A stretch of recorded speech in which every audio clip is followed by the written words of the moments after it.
So we're now starting the afternoon session of this second day. And the program is a little bit as followed. We are going to watch a documentary, after which there will be one person who will respond to the documentary, and then there will be a discussion moderated.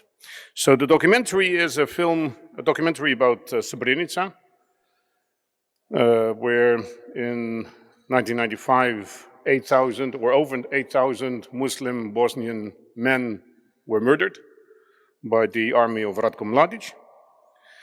It's a documentary made by Huub Jaspers of the VPRO, which is a Dutch broadcasting company.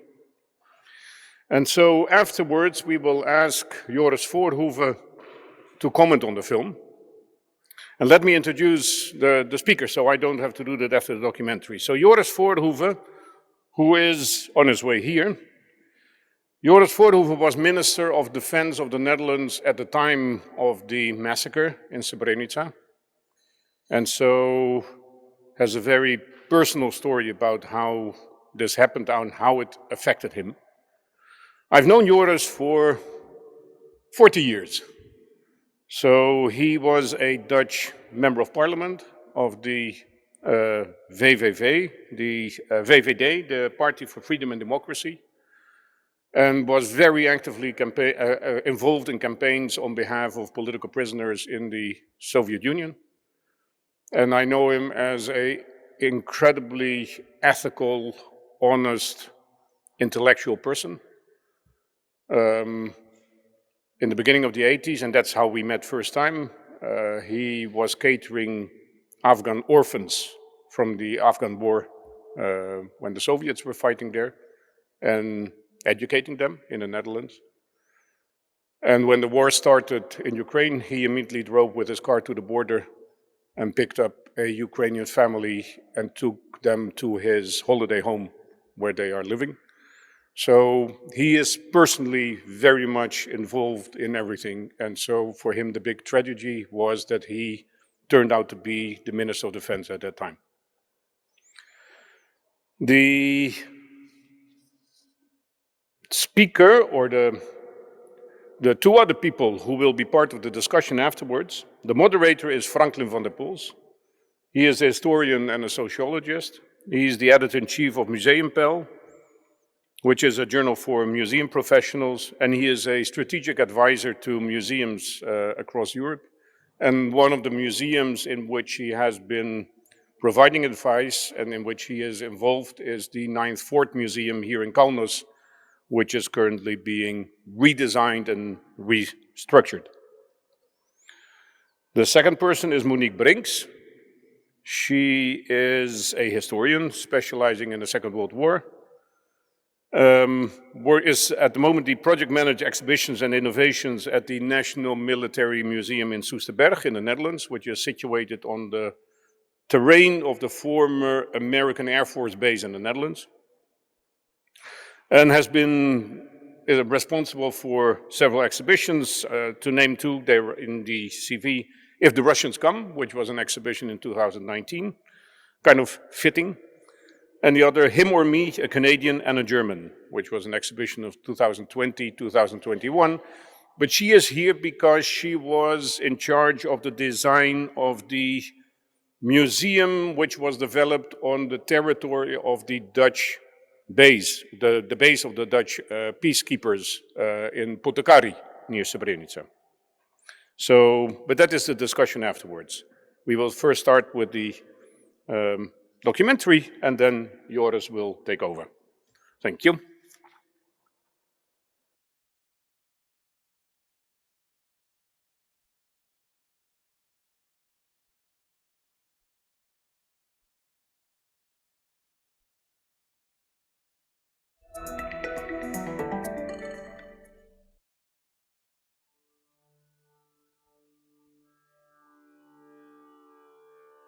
Het gaat om meer dan 300 tot voor kort geheime documenten van veiligheidsdiensten. Ja, das Dokument hier scheint ja eben auch echt zu sein. Ze werpen een nieuw licht op de massamoord in Bosnië, nu 20 jaar geleden. The first thing that strikes me is there's an element of premeditation. Meer dan 8000 mensen werden vermoord, terwijl ze onder bescherming stonden van de Verenigde Naties. Ja, das ist zynisch. De aanval kwam volgens politici onverwacht. Did we know Srebrenica was going to happen? I don't think so, no. En daarom kon de moordpartij niet worden voorkomen. Maar deze documenten vertellen een ander verhaal. There was knowledge beforehand that an attack was coming. En een cruciale belofte werd gebroken. Als de Serviërs aanvallen, komt er luchtsteun. Binnen 2 uur. Go, turn off for a second, okay, please?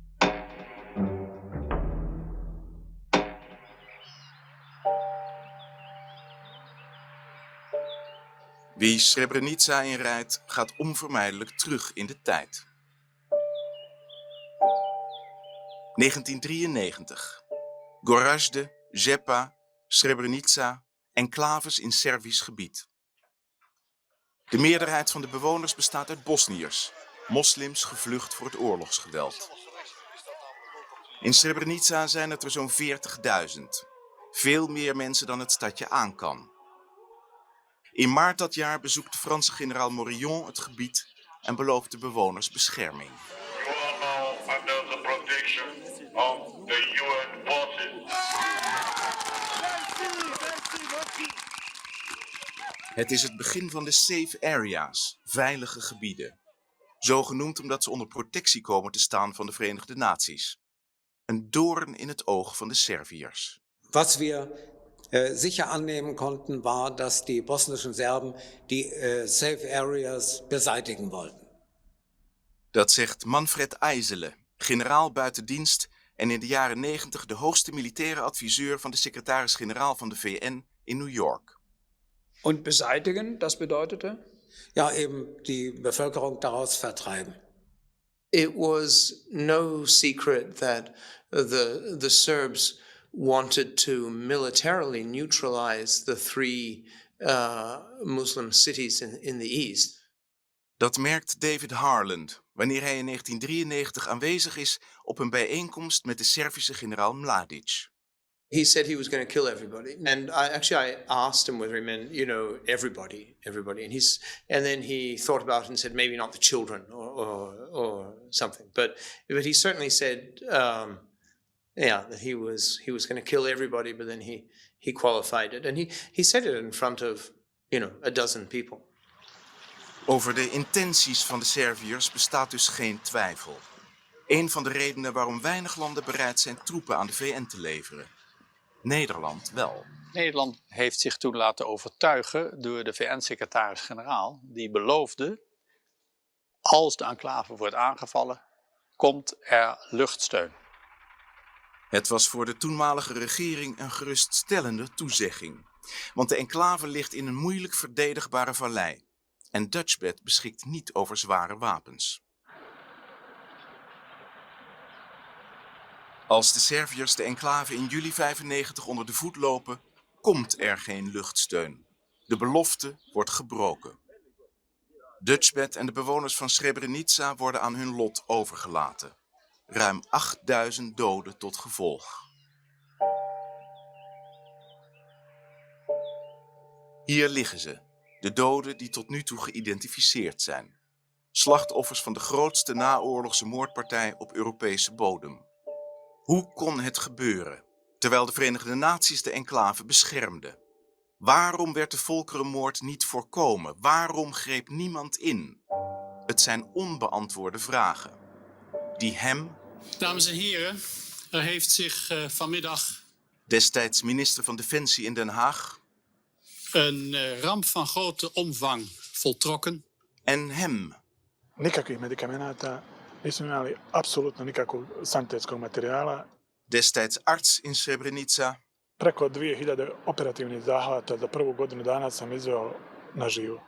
Nog altijd bezighouden. Dat draag je hele leven met je mee. Voor hem waren die julidagen in 1995 de donkerste uit zijn politieke loopbaan. Vreselijk. Maar we moeten die realiteit onder ogen zien. En ik ook. Ja.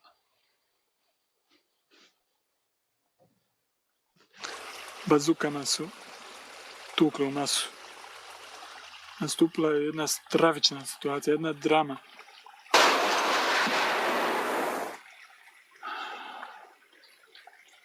U nekoliko minuta na tom mjestu je ostalo preko 500 mrtvih.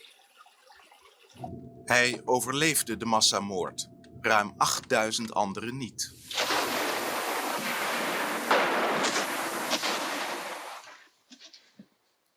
Nu, 20 jaar later, bezoekt de oud-minister de voormalige Nederlandse VN-basis waar een tentoonstelling is ingericht. Zo'n foto, dat kan niemand koud laten. Hè? Ik heb zelf ook kinderen en kleinkinderen. Moet je zo'n jochie zien.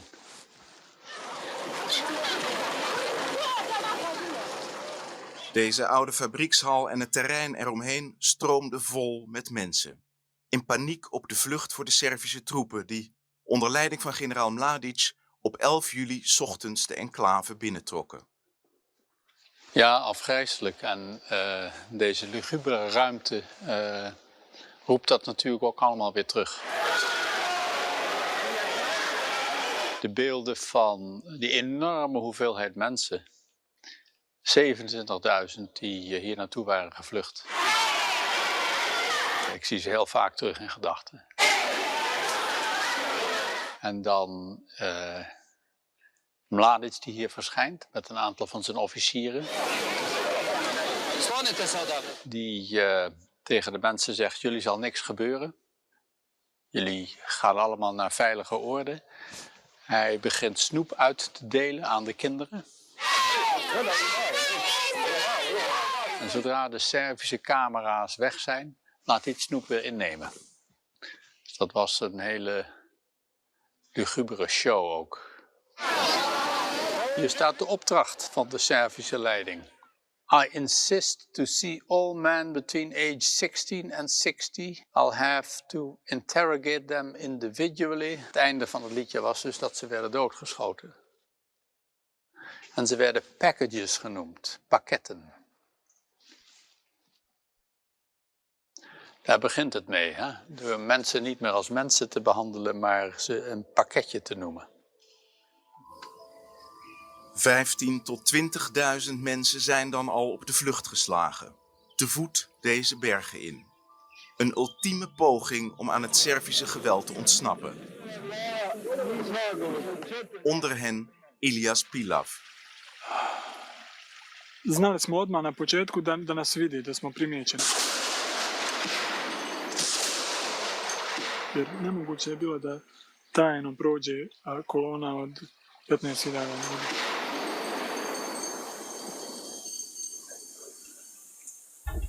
Bosniërs spreken over de Mars van de Dood, omdat tijdens die tocht door deze bergen duizenden mensen werden vermoord.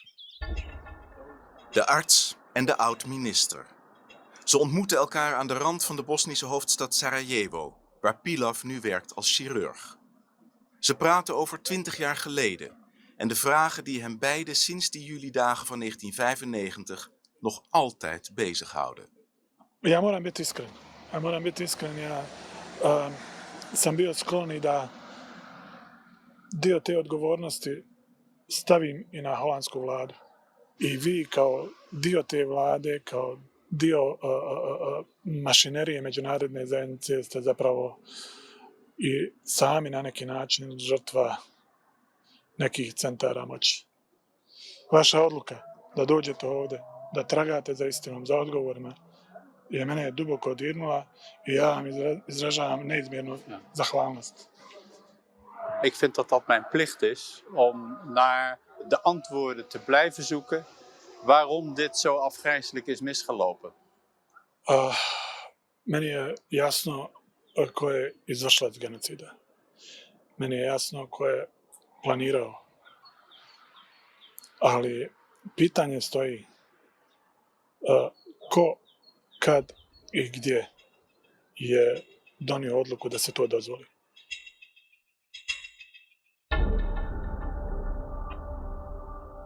It took a while for me to kind of put all of these different pieces together. Zegt Mohammed Secharbi, tijdens de oorlog VN-ambassadeur en later minister van Buitenlandse Zaken van Bosnië-Herzegovina. I've frequently been asked, is there a smoking gun? And the answer is, there is no smoking gun, but there's a lot of smoke and there are a lot of guns around. Het NIOD, het Nederlands Instituut voor Oorlogsdocumentatie, dat 5 jaar lang onderzoek deed, kwam tot een andere conclusie.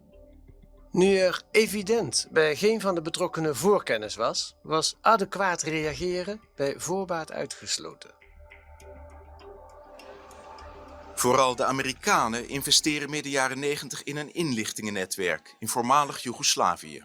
There was at least one Western spy in the Serbian military headquarters feeding high-value information to Western sources.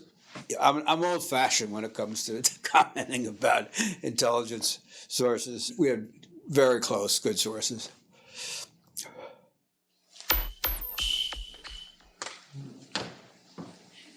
Today, the CIA and the Clinton Presidential Library are releasing 341 documents that will shed light on the role intelligence played in the Clinton administration's policy decisions during the 1992 to 1995 Bosnian War.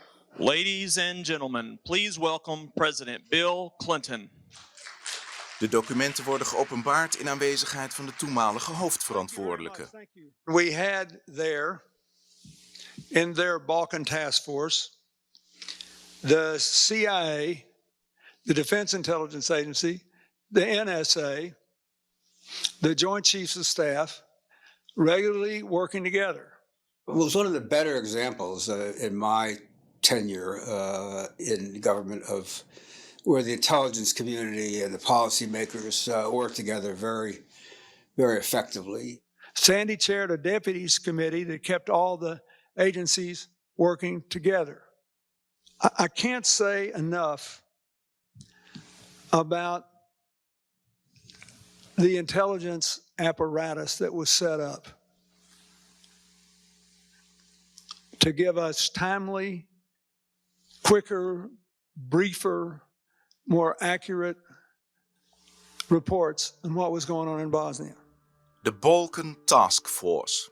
Een niet eerder vertoond samenwerkingsverband van meerdere inlichtingendiensten dat voor een stroom aan berichten zorgde.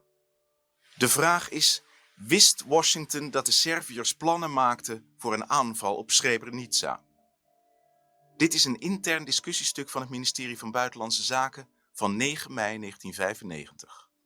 General Smith has said he expects the Serbs to pick off the enclaves one by one and then go for the real prize enclave, Sarajevo itself.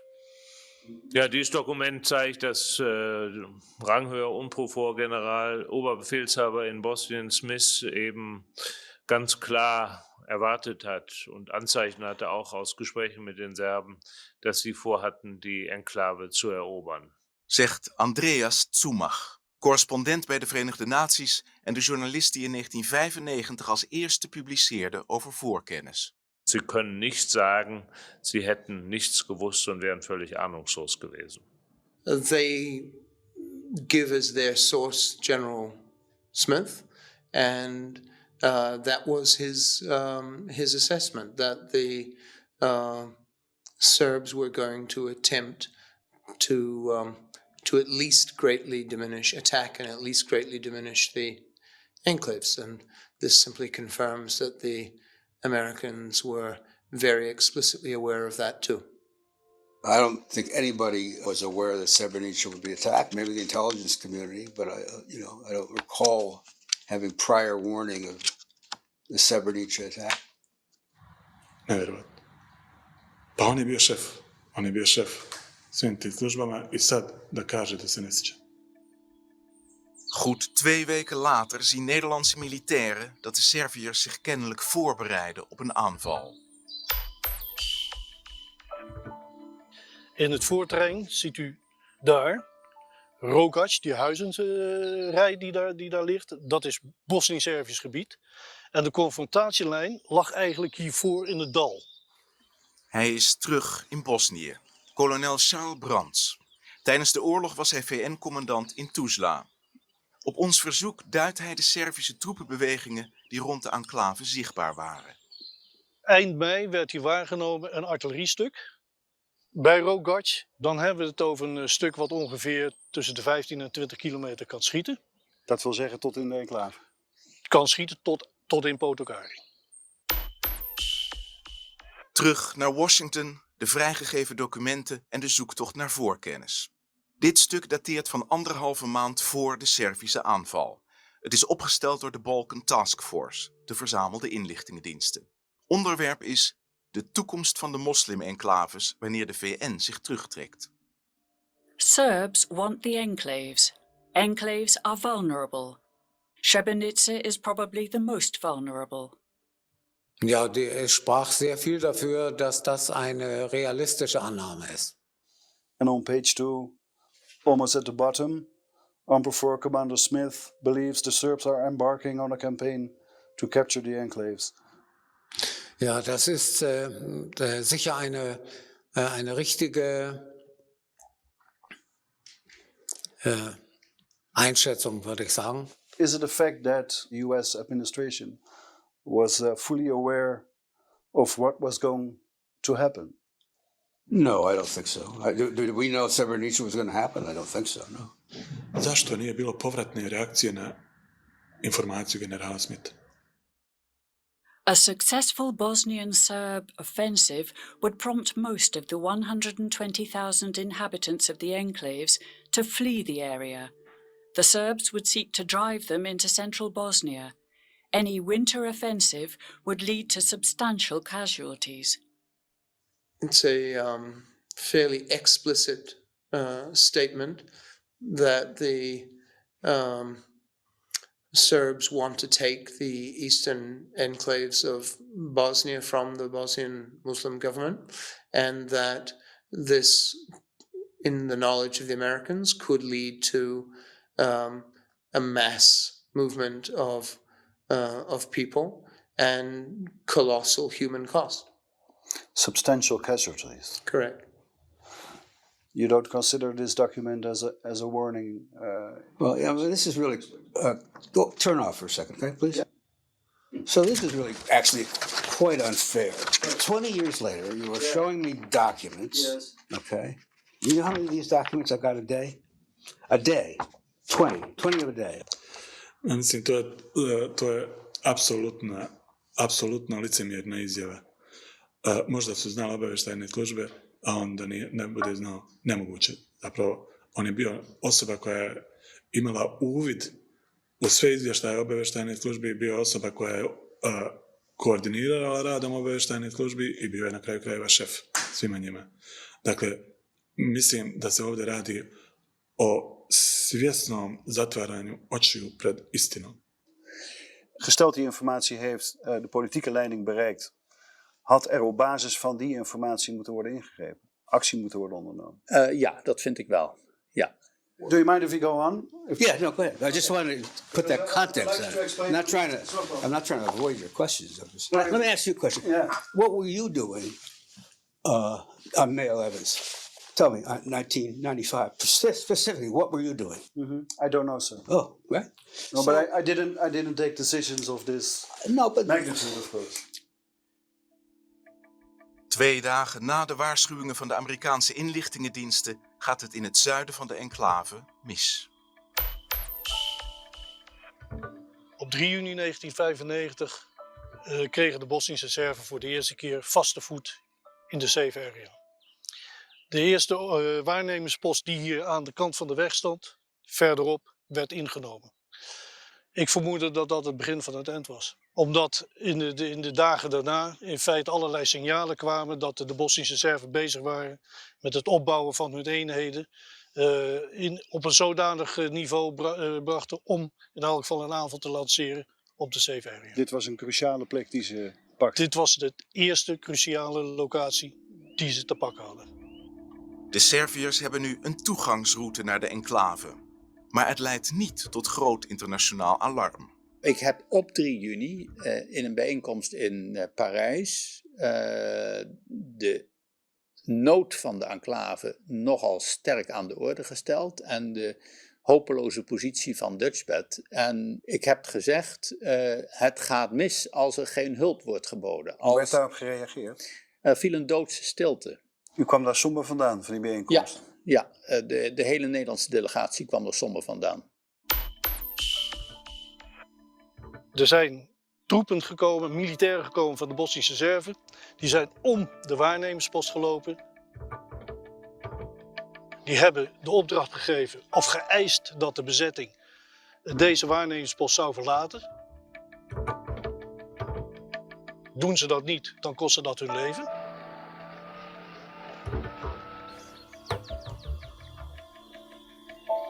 Als we kijken naar deze hoogte, die is dusdanig overheersend en heeft inzicht in die andere waarnemingspost. Dat is de reden dat de Bosniërs zeggen, als je deze hoogte hebt en je hebt die plek van die andere waarnemingspost, dan heb je eigenlijk 2 voeten in de safe area en dan kun je in feite je eenheden zo door laten gaan naar Srebrenica-stad.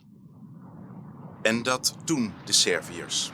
Onder leiding van generaal Mladic trekken ze 3 dagen later de enclave binnen.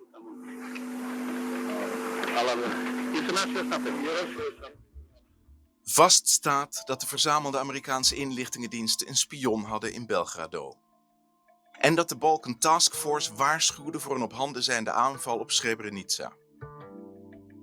Toch zegt de toenmalige baas van die geheime diensten dat hij niet op de hoogte was. Heeft u ooit informatie gekregen waaruit bleek dat er sprake was van voorkennis?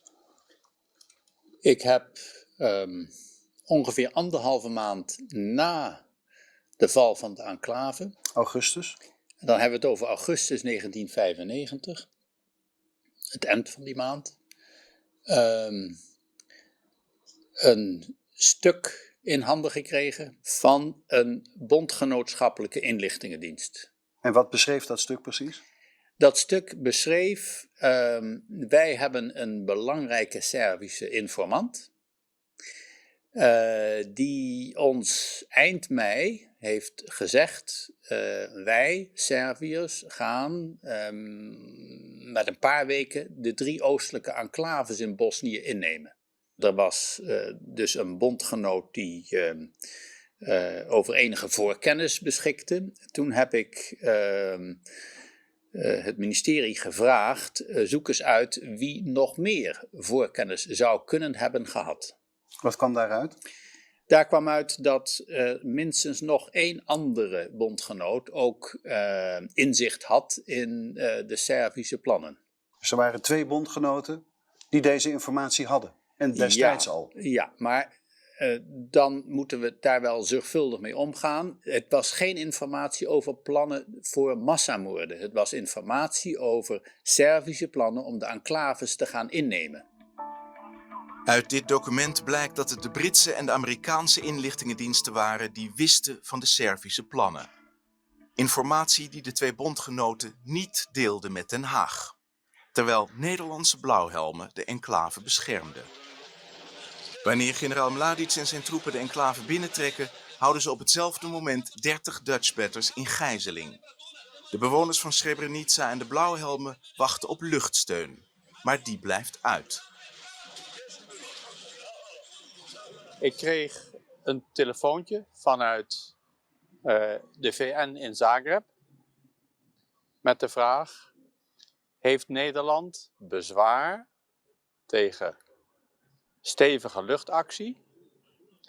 Want wij weten, er zijn ruim 30 Dutchbatters nu gegijzeld door de Serviërs. Die kunnen vermoord worden.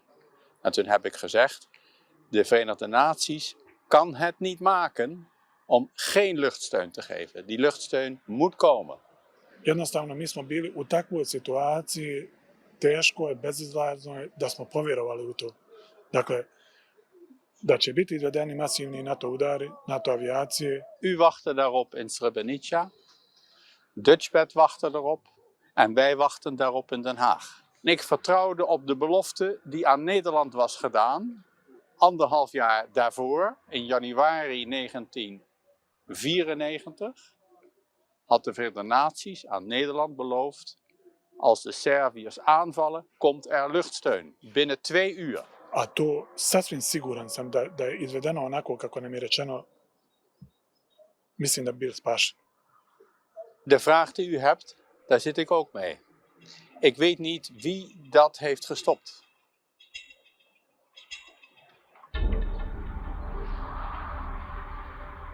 Op zoek naar antwoorden gaan we opnieuw terug in de tijd. Het is begin mei 1995, wanneer de Serviërs hun bombardementen op deze stad hervatten.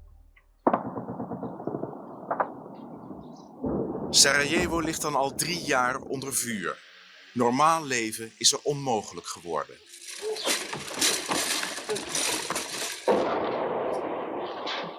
Alle pogingen tot een vredesregeling zijn mislukt. De beelden van de Servische agressie gaan de wereld over. In Washington groeit de ergernis over het gebrek aan Europese daadkracht.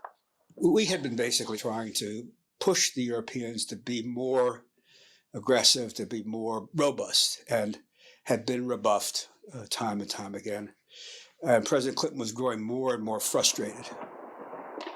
Washington beschouwt de VN-troepen meer en meer als Achilleshiel. Dat blijkt ook uit de stukken van medio 1995.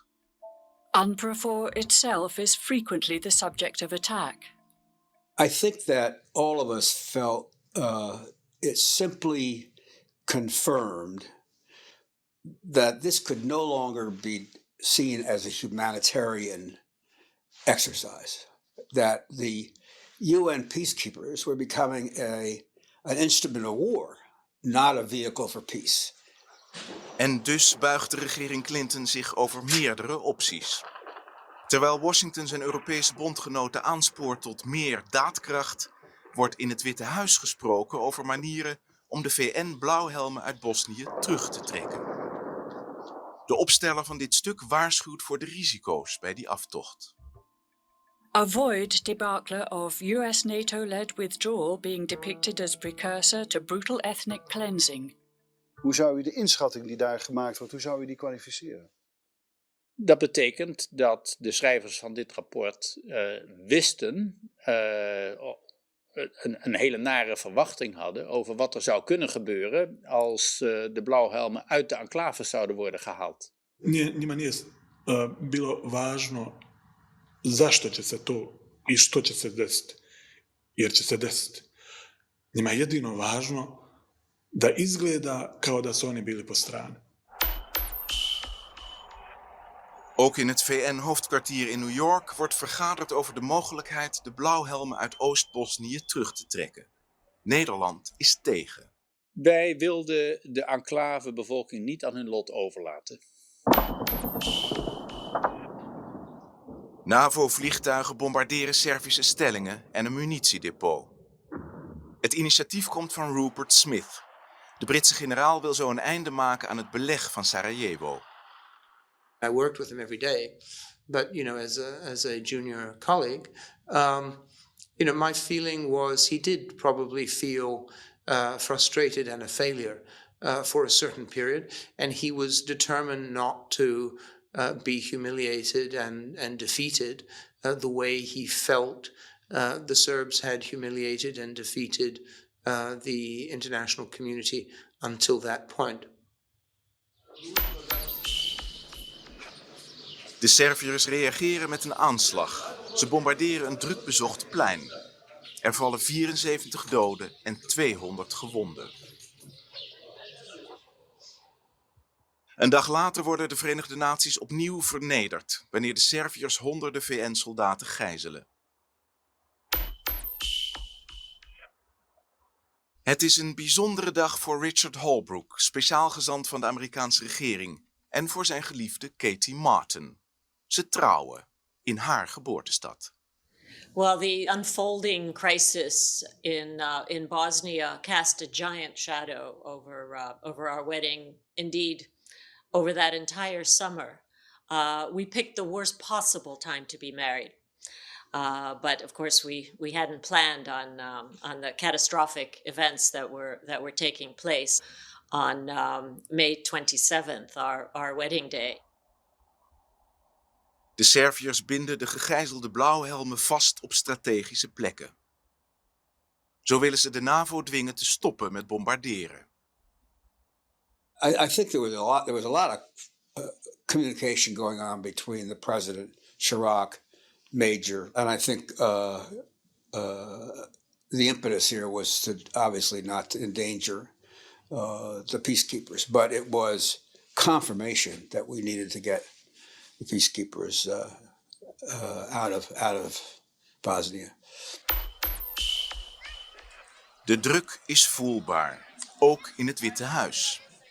Het Principals Committee is het belangrijkste adviesorgaan van president Clinton als het gaat om buitenlandbeleid. De leden zijn in vergadering bijeen. Ze overwegen de luchtaanvallen te staken. Topdiplomaat Richard Holbrooke is daar fel tegen en belt naar Washington. That's what he, on our way to our honeymoon, was calling for. Start the bombing, start the bombing. It's just what every bride wants to hear from her groom. Start the bombing. I don't remember the phone call, but it's perfectly consistent with Dick's general posture, yes, which was don't let up the pressure. He didn't think that the Bosnian Serbs would bend to anything less than an absolutely clear threat of use of force. He called them thugs and cowards. Who else behaves like this? This was not an army. This was not the Viet Cong. These were, in Richard's view, thugs who only understood one thing: force. Dick often said, "Send bombs for peace." I mean, he believed that we needed the leverage, that there had to be force in the service of diplomacy. De oproep van Holbrooke is vergeefs.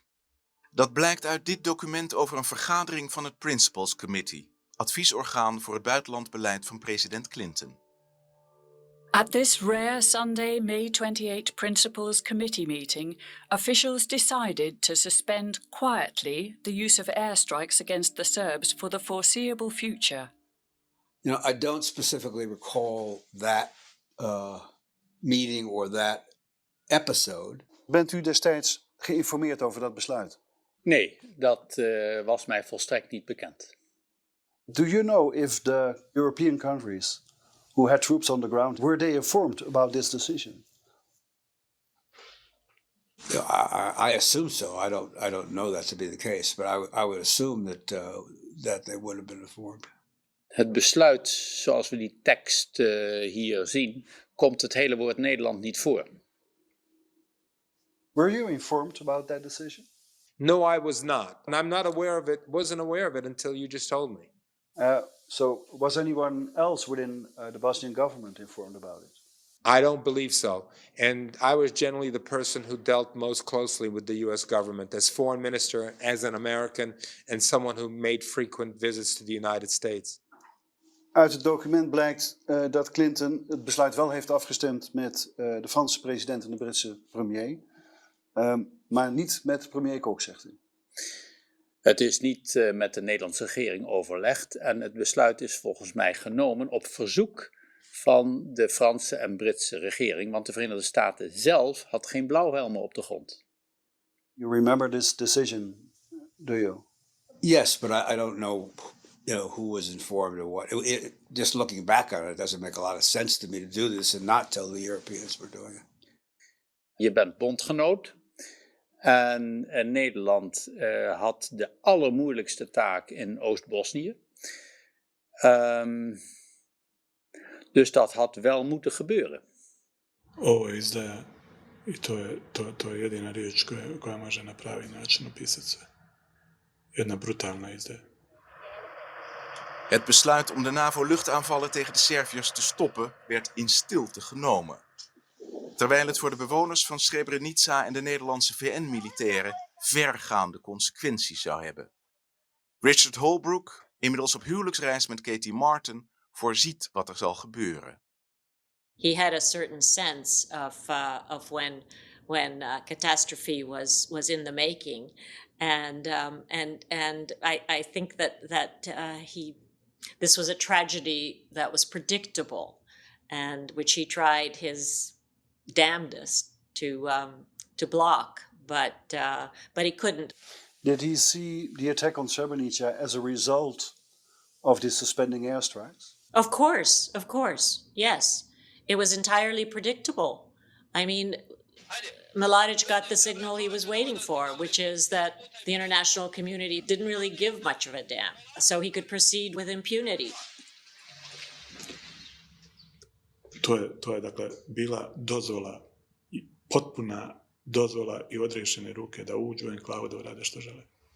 So in retrospective, would you agree that suspending the airstrikes was a mistake? I mean, to the extent that's what they took from that,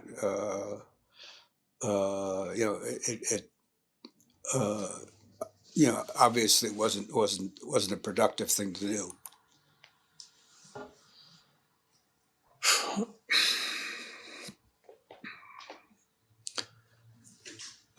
Ne mogu da shvatim ljude koji na ovaj način hladnokrvno mogu reagirati na nešto što su učinili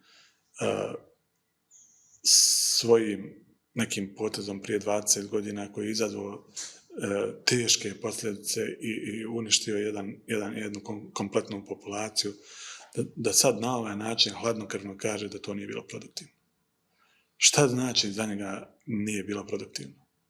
Persoonlijk vind ik inderdaad dat besluit tot het opschorten van luchtaanvallen buitengewoon ernstig en ook dat het niet aan Nederland is meegedeeld.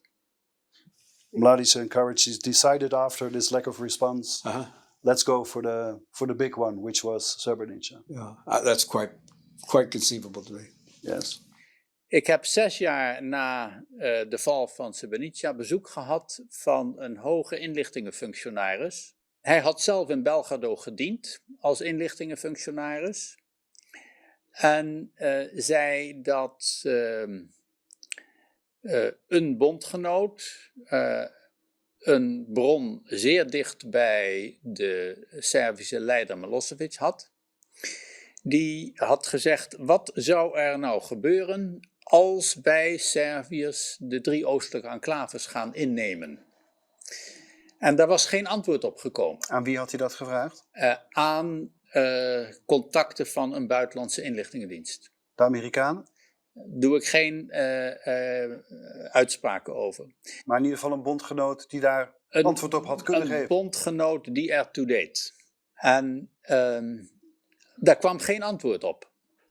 En dat werd volgens mijn bron geïnterpreteerd door de Servische regering als... nou ja, er gaat niet veel gebeuren als we dit doen. Als het waar is wat deze meneer u verteld heeft, wat vindt u daar dan van? Dat is ernstig, want mij werd verteld dat het uitblijven van een antwoord werd geïnterpreteerd als een groen knipperlicht in Belgrado. Er had natuurlijk een felrood stoplicht moeten worden gegeven als antwoord. Bilo je očito jasna poruka.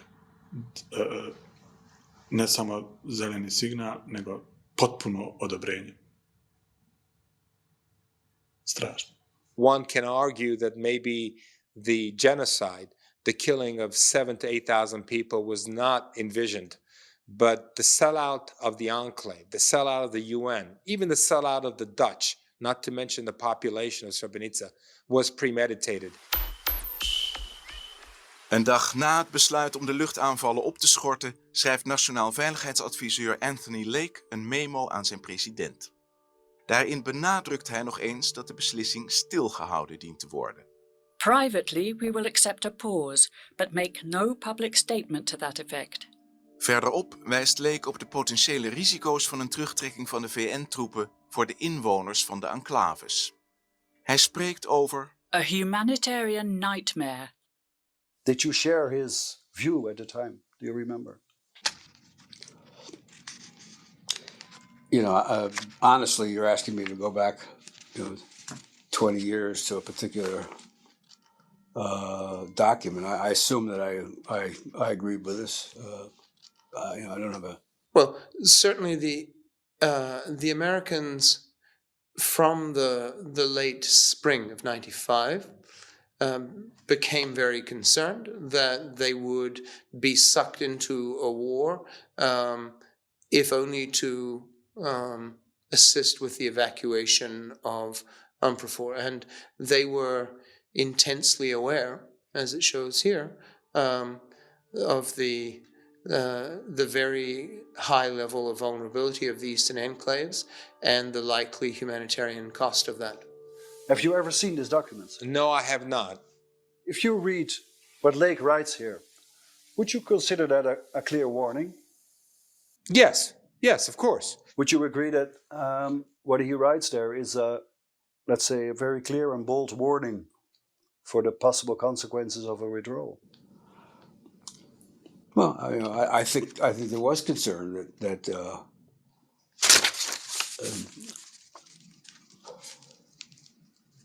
he mentions a humanitarian nightmare. That's right. And they didn't act on that awareness. No. Wat er had moeten gebeuren was van tevoren een duidelijke waarschuwing aan de Serviërs geven, aan de Bosnische Serviërs. Als jullie de enclaves innemen, dan volgen er buitengewoon nare klappen door NAVO-luchtmacht tegen jullie relevante militaire doelen. I don't really remember this particular exchange. Mm-hmm. But do you agree that it's quite clear that the administration was aware of the risk that was there? That if Srebrenica would fall, it might lead to a humanitarian nightmare, as Mr. Lake described. Yeah, I think so, yes. Naprotiv, pustili su da se desi zločin, pustili su da se desi genocid.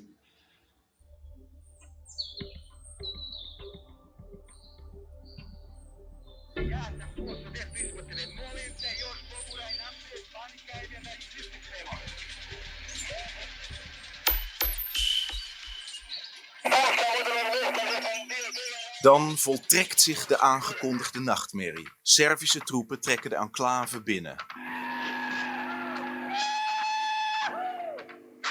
Dutchbed-commandant Karremans heeft al diverse keren luchtsteun aangevraagd. Die avond krijgt hij belangrijk nieuws van zijn meerdere in Tuzla. Op 10 juli meldt u, Karremans, er komt luchtsteun. Waar baseert u dat op? Ik kreeg tussen 10 en 11 uur 's avonds informatie uit Sarajevo dat er 40 vliegtuigen gereserveerd waren die 6:50 de volgende morgen een aanval zouden kunnen uitvoeren op de Servische stellingen hier rond Srebrenica. Ali 10.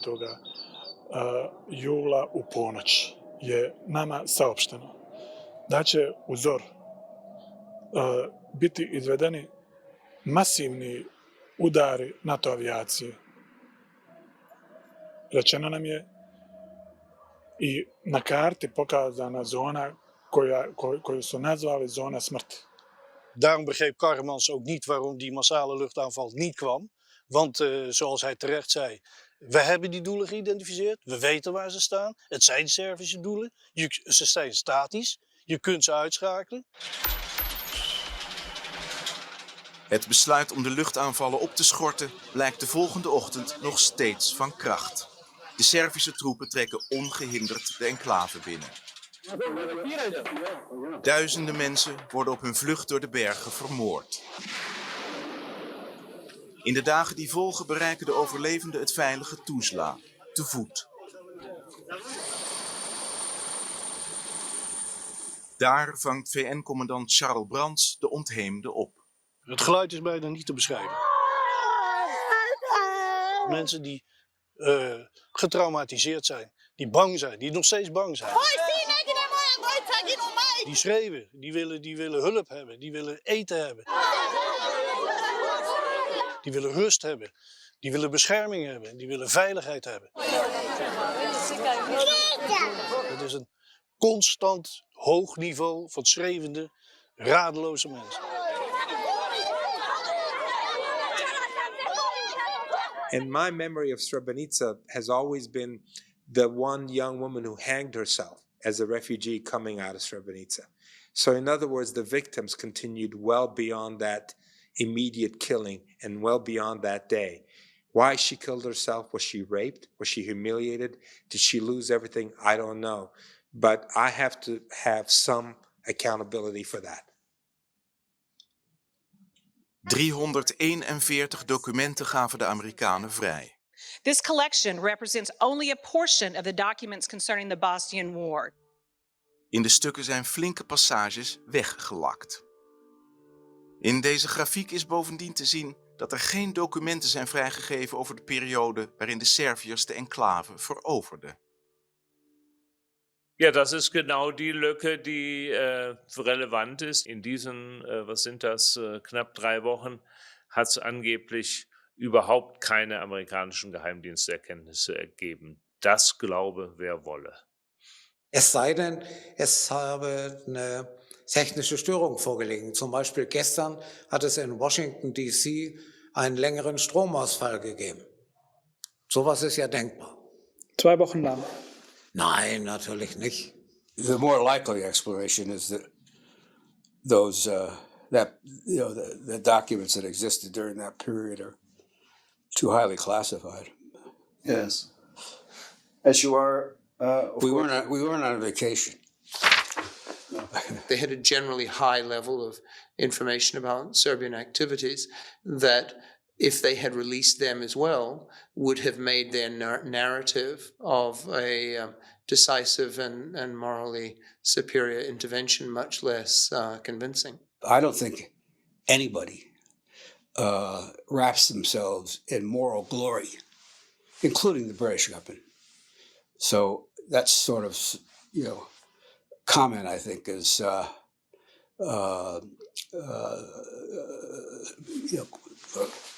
cute, but I think has really no real substance to it. They were aware, at least in part, of what was going on, and rather than the narrative they've preferred, which is the whole problem was under European management until after Srebrenica, we didn't know about it, and then we intervened decisively. I think we did lead, and I don't claim any moral superiority. I simply stating the facts. There's a lot of evidence, including from these documents, that they did know that there was an attack coming on the enclaves. There was knowledge beforehand that an attack was coming, and I believe there was a decision beforehand not to respond to that assault. Bez obzira na posljedice. Ali ako tragamo za pravdom, onda moramo znati istinu. Ne smijemo je sakrivati. Ne smije ni Amerika. Koliko god ona bila moćna. I'm going to have to cut this short. We had, how long has this been? I think we dedicated 30 minutes. I think it's now more than that. It's up to the Netherlands to request this information. And here's where I, by the way, fault the Netherlands the most. They've never made requests for these types of information to help at least clear their own responsibility and accountability in what happened in Bosnia and Herzegovina, but particularly what happened in Srebrenica. Ich glaube, dass diese Dokumente zurückgehalten werden, weil sie wirklich stichhaltig für alle, inklusive für das NIOD, beweisen würden, dass es die amerikanische Vorkenntnis gegeben hat. Und man hat diese anderen Dokumente möglicherweise präventiv mal veröffentlicht, um den Eindruck zu erwecken, man habe hier nichts zu verbergen. Het NIOD houdt vast aan zijn conclusie. Van voorkennis is geen sprake. Oud-directeur Hans Blom wil geen interview geven, maar laat schriftelijk weten: Kennisneming van het voorgelegde materiaal wijzigt dus niet de inzichten waartoe de NIOD-auteurs reeds eerder waren gekomen. Are the Dutch now acquiescing in not asking the questions? Do they also wish to allow, as one would say, the truth to fall asleep and to be buried? 6 dagen na de val van de enclave schrijft de Amerikaanse nationale veiligheidsadviseur Sandy Berger dit memo. The loss of Srebrenica and Zepa may open the way to more realistic territorial solutions, and we will need to have a heart-to-heart discussion with the Bosnians aimed at eliciting greater flexibility on the map. Ach je. Naja, aber das ist, ja, toll, natürlich. Das ist amerikanische Haltung oft. Die Bosnier sollen sich doch nicht so kleinlich anstellen. Seid doch ein bisschen flexibel. so ein paar Quadratkilometer hier oder da, da könntet ihr doch den Serben entgegenkommen. Ja. Seemed to be just too convenient. And what I saw happening in the end in Srebrenica, I've used this term, a convenient genocide. It was real politics at its harshest. This, sir, is less than a week after the fall of Srebrenica. Someone we interviewed describes what you wrote there as cold-blooded politics. What do you think of that qualification?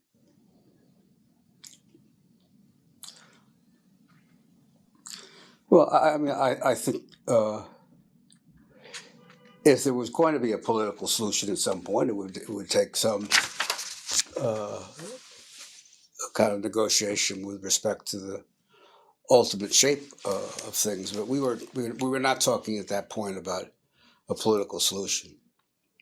But what do you think of this qualification? I think we're over. I think I said that, right? Okay. Okay. All right. Thank you very much, sir. Thank you. All right.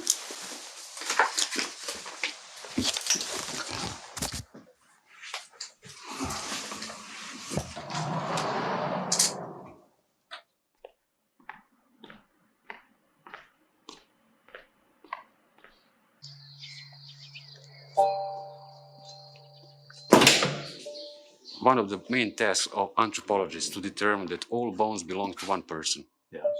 If there's some doubts, they would take additional samples from the other body parts.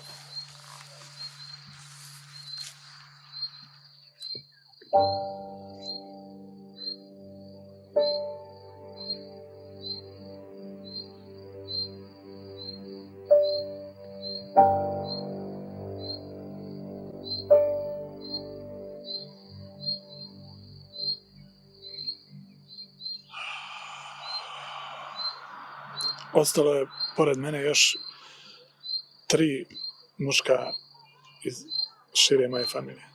Svi ostali, njih 17 je ubijeno. Neki ni do danas nisu nađeni.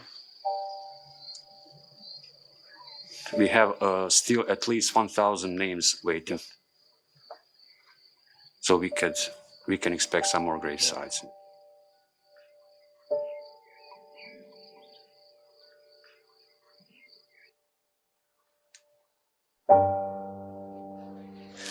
Hier hebben we het gezicht van wat hier is gebeurd. Het had zo niet. Het was niet een zaak die als een noodlottigheid zich afrolde waar niets meer aan te doen was. Er had tegen moeten worden opgetreden.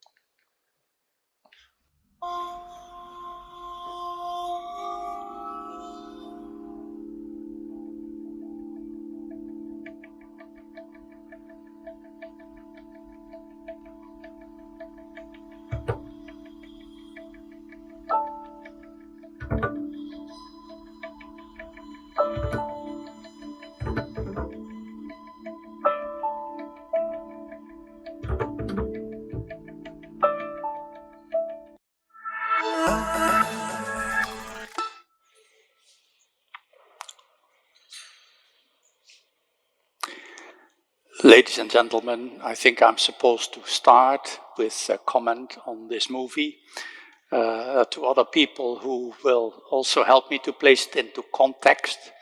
You have seen the movie. There is little that I have to add, really nothing. The movie gives a correct image. Even allies get fooled sometimes by their best allies. That has happened. The Netherlands itself had made some very silly mistakes at the time that it sent this peacekeeping battalion, it was much less than a battalion, to Srebrenica at the request of the United Nations. Some of the ministers, I was not part of the government at the time, but I saw the minutes of that meeting, asked the UN Secretary General Boutros-Ghali, what happens when the Serbs attack?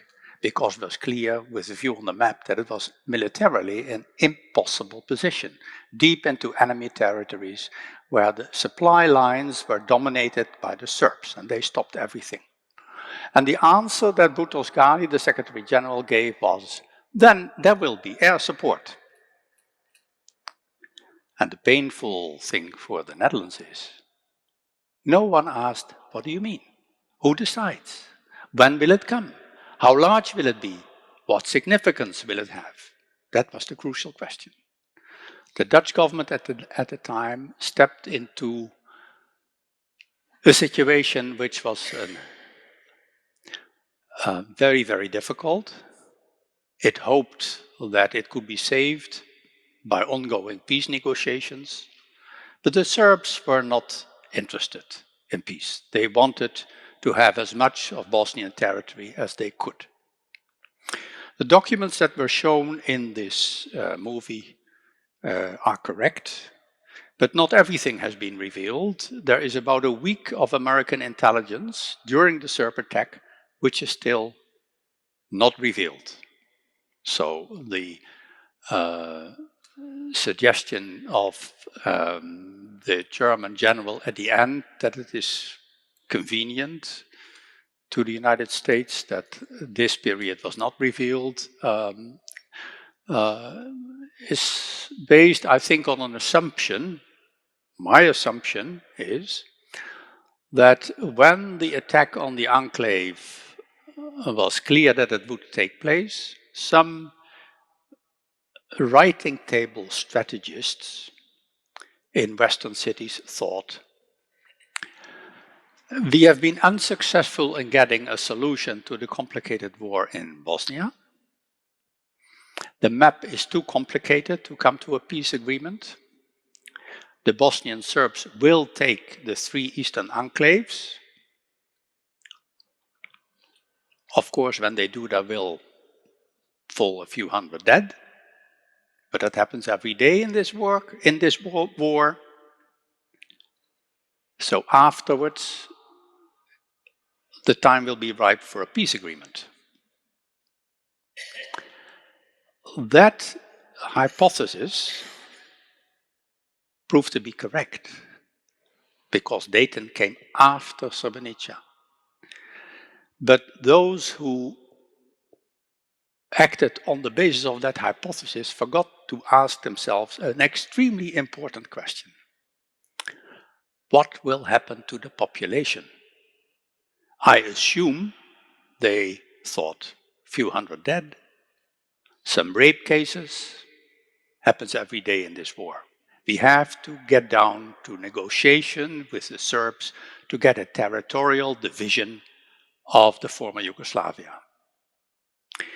And in that, the Bosnian Muslims, the people living in Srebrenica, and also the Dutch troops and the Dutch government were fooled. Now, the question at this conference is, what does this tell us for future situations? How should our policies take such possibilities into account? It's no use looking back and trying to blame people, like happens a little bit in the movie, blaming Sandy Berger, the chief intelligence officer, for something that the Clinton administration refused to do. What matters is, what do we learn from this for the future? The first lesson is that usually the wrong lessons are learned from history. There is this somewhat cynical remark by a German philosopher saying, the only thing we learn from history is that we don't learn from history. Actually, it's worse. We learn the wrong lessons from history and apply them in different situations. And that leads to new policy mistakes. Every war is a mistake of policies of many sides, like the war in Ukraine. It's a result of very serious mistakes of a number of Western governments, of Ukraine itself, and first of all of Russia. Better policies could have prevented this. And that's not just looking into the mirror. My field is international politics. I'm afraid I have to say I saw this coming, and I warned against it several times. So the first lesson is we should make sure we learn the right lessons of history and apply them with wisdom in different situations, because history does not repeat itself with any precision. There are certain patterns in history which tend to repeat itself, and we have talked about this at length at this conference. The pattern of undigested historical trauma, particularly when kids have experienced this, that may lead 50 years later to very violent and very evil policies. And we have to understand the evil which also led the Serbs to apply this evil policy of ethnic separation. Ethnic purity, so-called ethnic purity. There is an important comparison to be drawn between Milosevic and Putin. Putin being by far the worst of the two, but I'm talking about numbers of victims. Another lesson to be learned is, when you are an independent state, do not rely exclusively on reliable information from your allies. And now I come to the next stupidity which the Netherlands had committed. It had abolished its foreign intelligence service at the end of the Cold War. I've seen the minutes of a ministerial meeting, a cabinet meeting, where the prime minister at that time, I won't mention his name, he's esteemed very highly, says, we don't need military intelligence. We are a trading nation, and if anything of importance happens in the world that we should know, our good allies will tell us. They do not. Intelligence is trade. If you are in conversation with other intelligence services and you say, I don't know anything, what do you know? Then the other side also doesn't know anything. You have to have your own independent sources.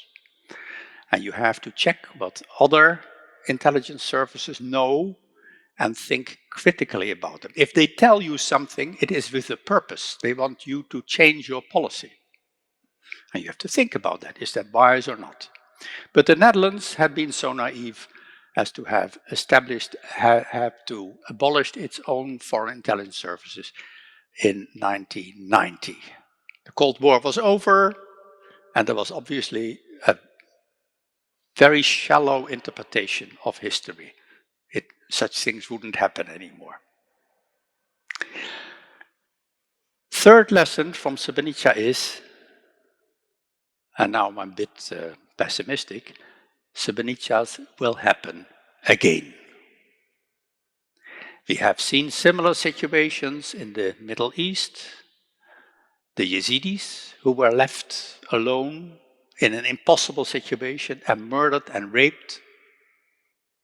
There was a small action to save some people from a particular mountain, but the Western intelligence services knew much more and could have done much more to save these people. And now I come to the core lesson of the so-called safe area policy, which was at the beginning of the war in the former Yugoslavia proposed by the International Red Cross. It is now a discarded idea because it failed. But that's also a wrong lesson of history. It may be very necessary to impose a safe area on an area where refugees are cornered in the middle of enemy territory. They face a mortal threat, and you have to do what you can to save these people. Now, I made a study of 14 similar situations to figure out what worked and what did not work. And the crucial factor is air power. Air power saved West Berlin in 1948. The American threat of air power. Stalin understood, now I have to stop.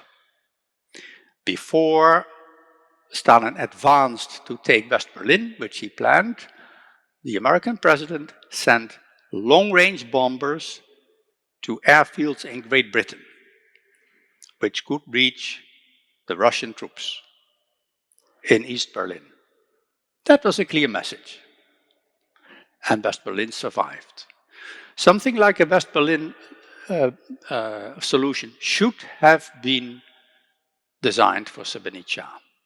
That's not wisdom after the fact. I proposed this at the so-called Wehrkundetagung in February 1995, so about 5-6 months before the attack of the Serbs. But that I proposed that not the United Nations, but NATO should be responsible for the 3 eastern enclaves.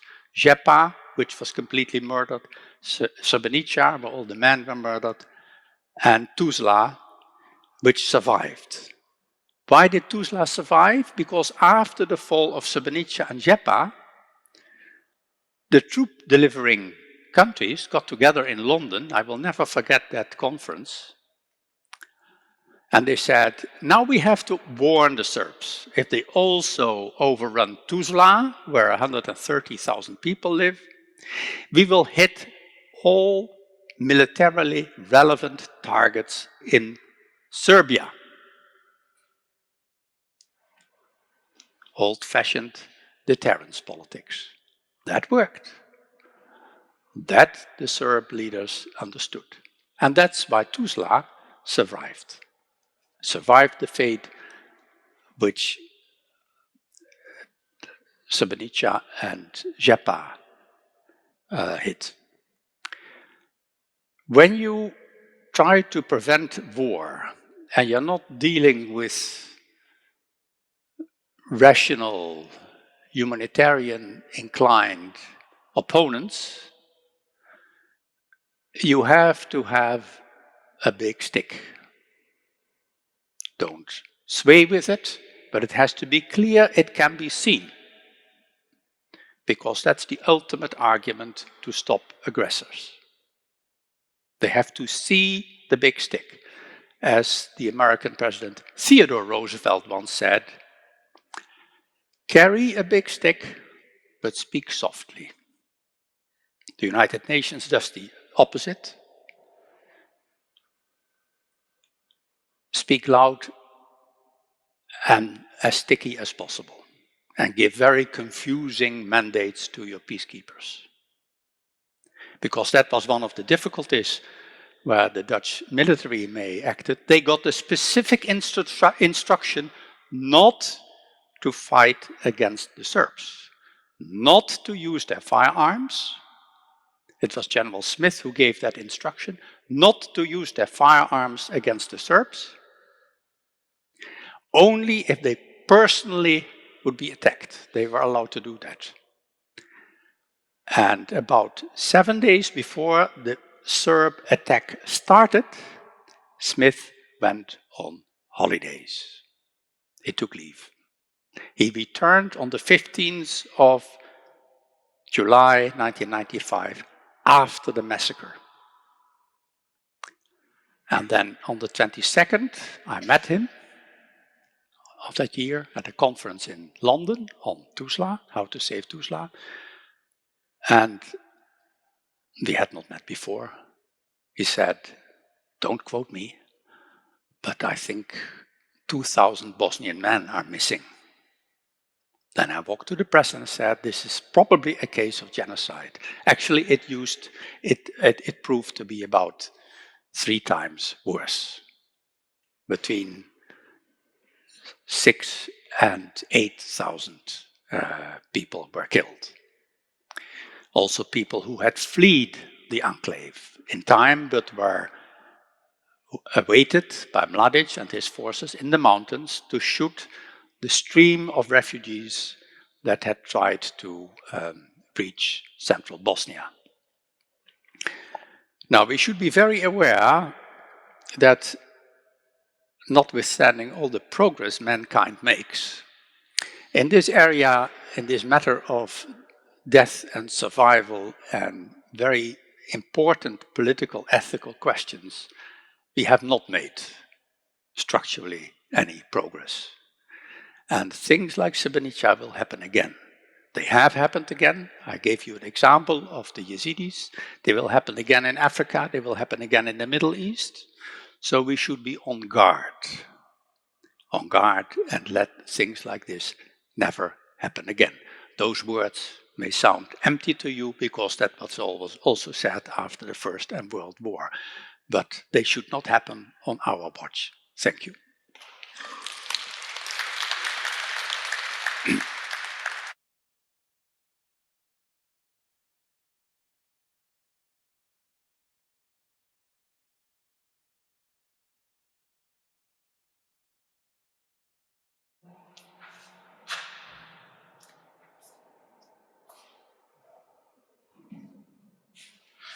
Thank you for your speech. Why are we here? 3 Dutch people.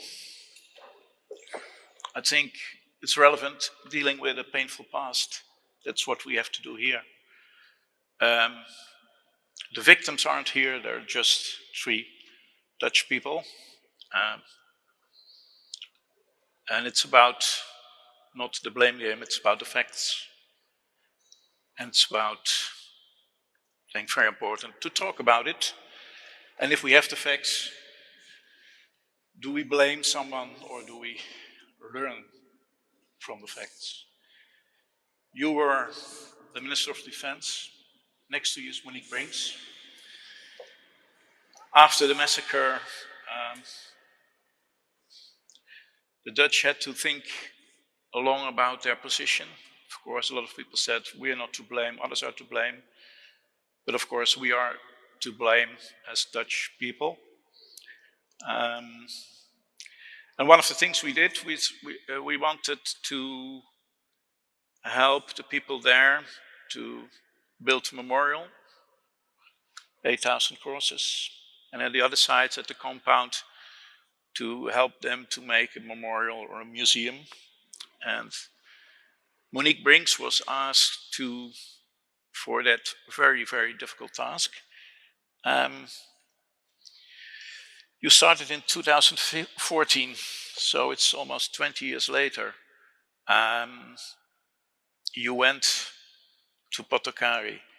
Could you tell me something about about the people, how they welcomed you, how they looked at you as, I will imagine, someone from the Dutch who was going to bury all our faults?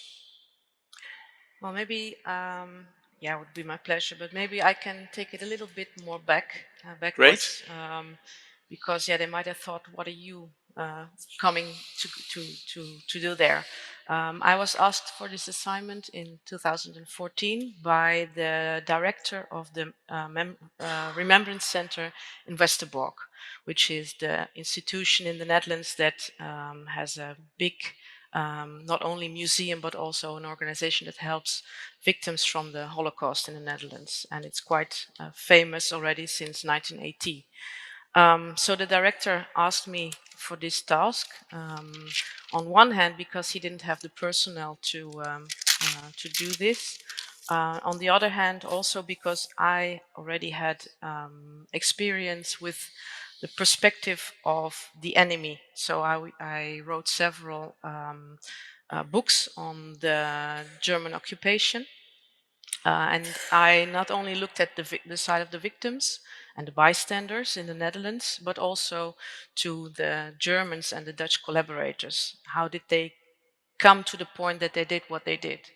And I always try to look at that from a personal perspective. So not only to see them as a group, but to see each individual and to look at their biographies and to see what had brought them there. Not to excuse them, but to understand them. That's something that I always had to repeat. I was not excusing them for their deeds, but I tried to understand how can you come to that point that you do what you do. So therefore you have to study personal lives. That should always be the first step. Well, I think it can be very helpful. It would be generalizing to say that you always must do that, but it's helpful, especially when you act on micro history, which is what it was. And I mean, Srebrenica genocide is not micro, but the people that I had to deal with there was quite a micro community, which I will refer to later. So with this luggage, they asked me for this task, but the very big difference, and I also wanted to address to Jana, who yesterday referred to the genocide triangle, which consists of perpetrators, victims, and bystanders, that Srebrenica as a whole has a different figure, because it's not a triangle. There is actually this fourth group, which are the the Dutch bed blue helmets. There were no perpetrator, there were no bystanders, and there were no victim. But what was their role? So they had to observe, and they had to see to it that the United Nations resolution was lived after, and they couldn't. So, but that was not really conceived by the Bosnian Muslims at the time living in Srebrenica. They thought they were bystanders. Yes, and at the time they thought they were going to help them and protect them, which is why they went to the compound in these days in July, because they had thought that they would have been protected by them. So there was already miscommunication or differences of understandings between them at the time. Also, I had to study that as well. And when I arrived there, I had first to grasp this whole, dynamic, because there had been, you have to imagine, it was already a few years after this whole genocide, and people went to go on with their lives very quickly on one hand, but still that war was everywhere. You could see it in the buildings, you could see it within the way that the families consisted of, that there were so little men, and so much anger. We heard Imke say yesterday that people in Ukraine, they don't want this to ever happen again anymore.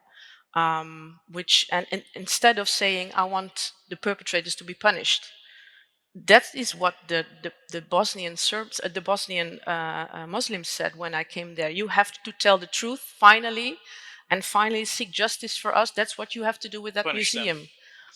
Yes, write it on. One woman, she told me literally, she took me at my shoulders and she said, you have to see through it, that above the door of this museum it will be written, she said a name, so many girls were raped and so many men were killed. Well, that's quite an assignment if you start off with your task. Well, yes, but what is fact? This whole dynamics, it was actually, she wanted justice, that's what she said.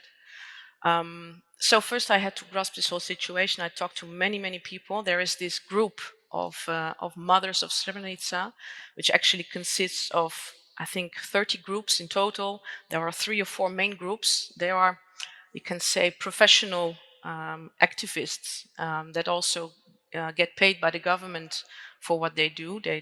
So that they can, for Bosnian government, so that they can do what they do.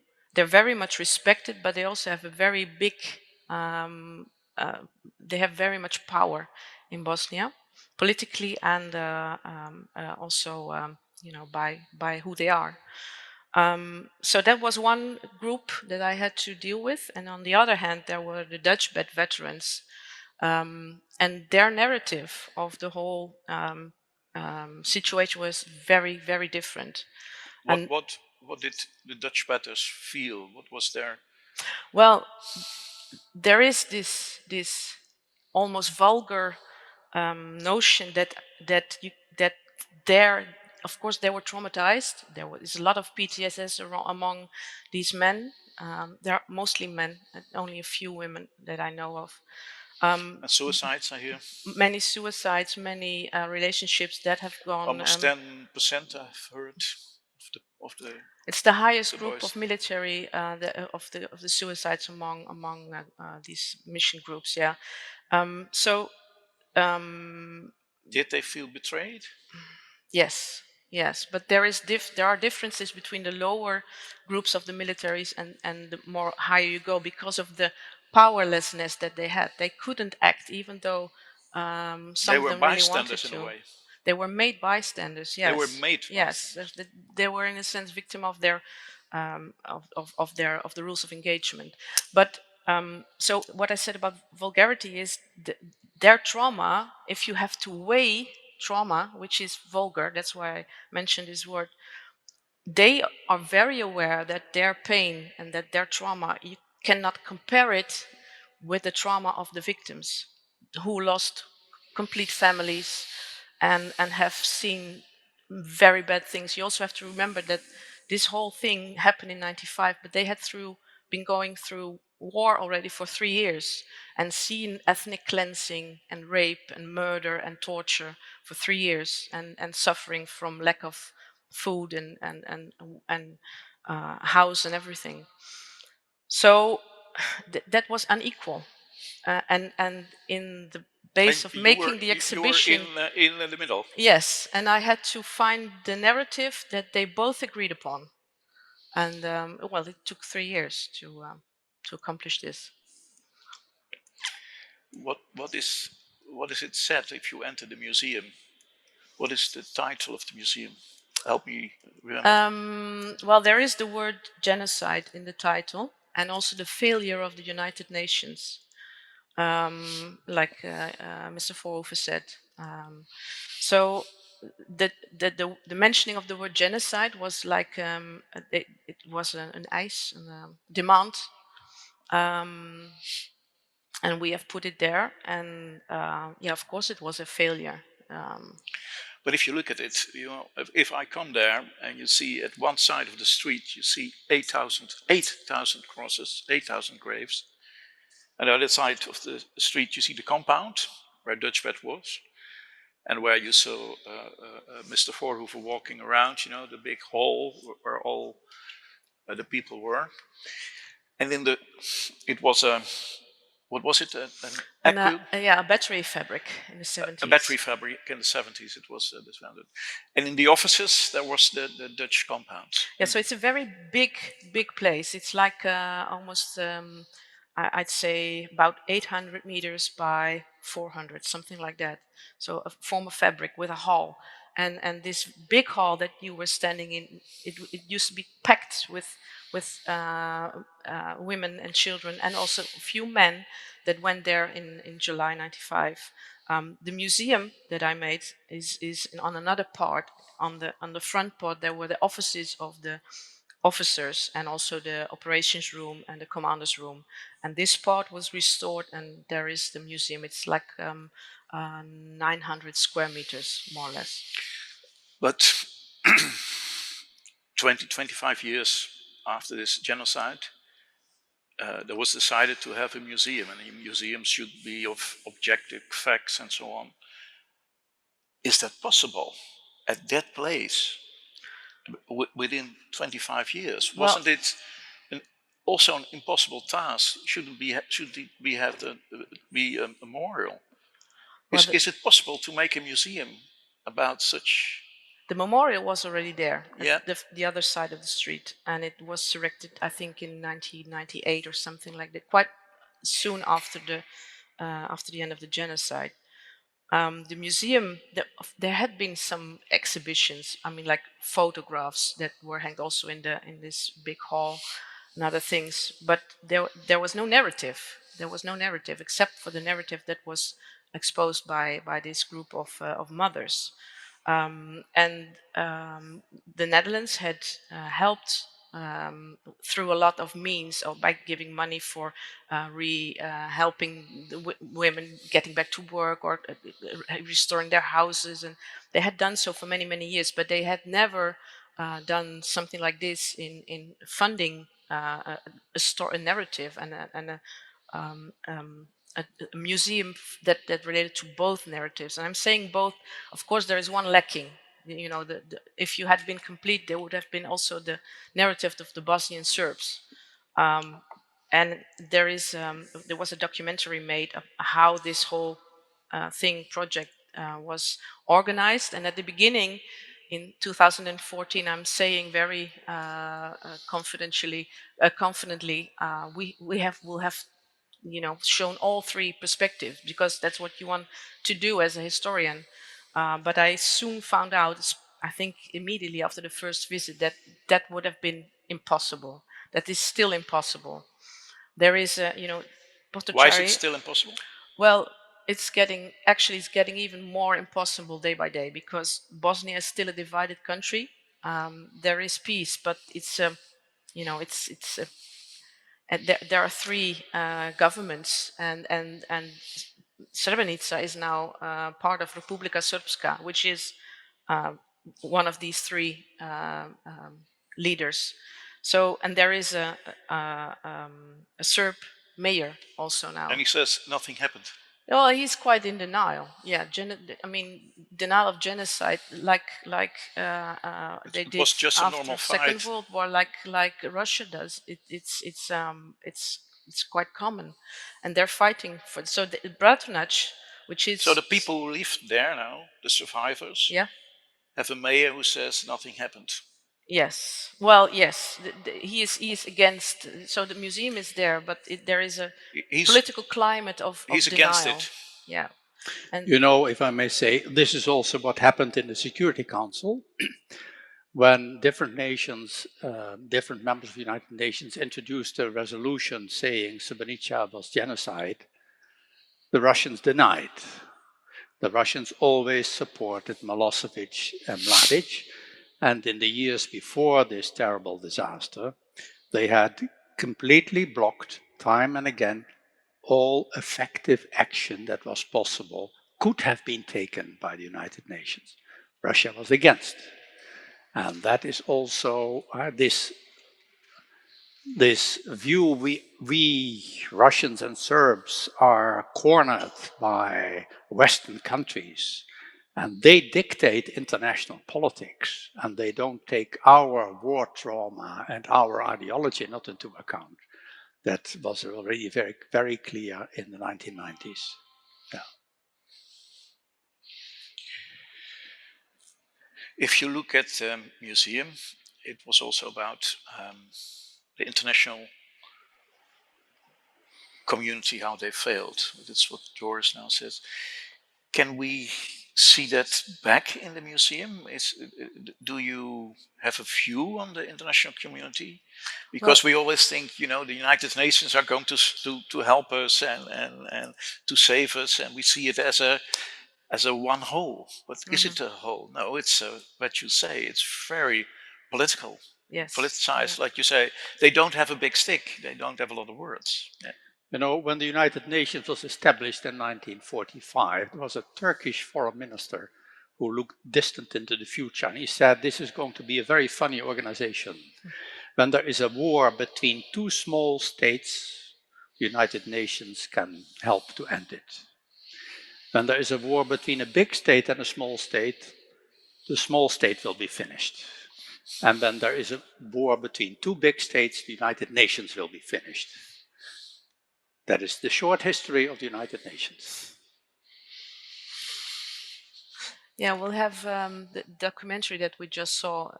A part of it is also shown within the museum on the ground level floor. But these documents came out in the period that we were making it.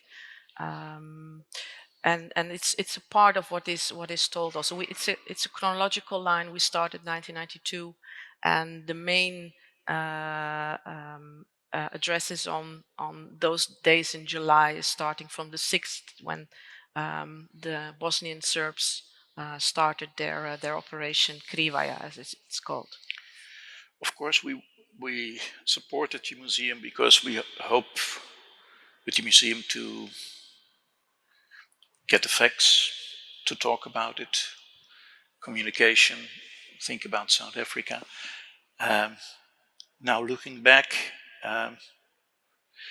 did it help the museum in any way to get the parties talking to each other? Yes, it did. It did a lot, actually.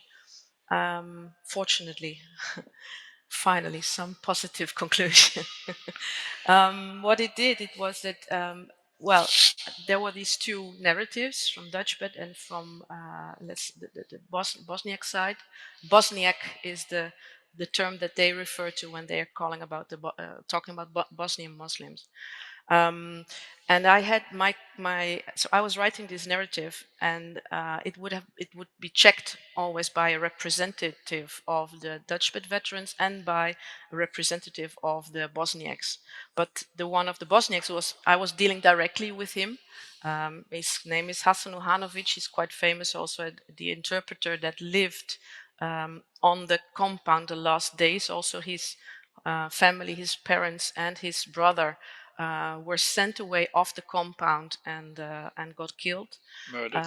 Yes, and that he's suffering from it until today. He's a very traumatized person, but he's also a very intelligent person, knows a lot of facts. And so I was dealing with him on a daily basis. Yes, for hours we were on Skype and discussing about the text and about words, while the other man, when we were agreed upon, then I went with my text to him to show it.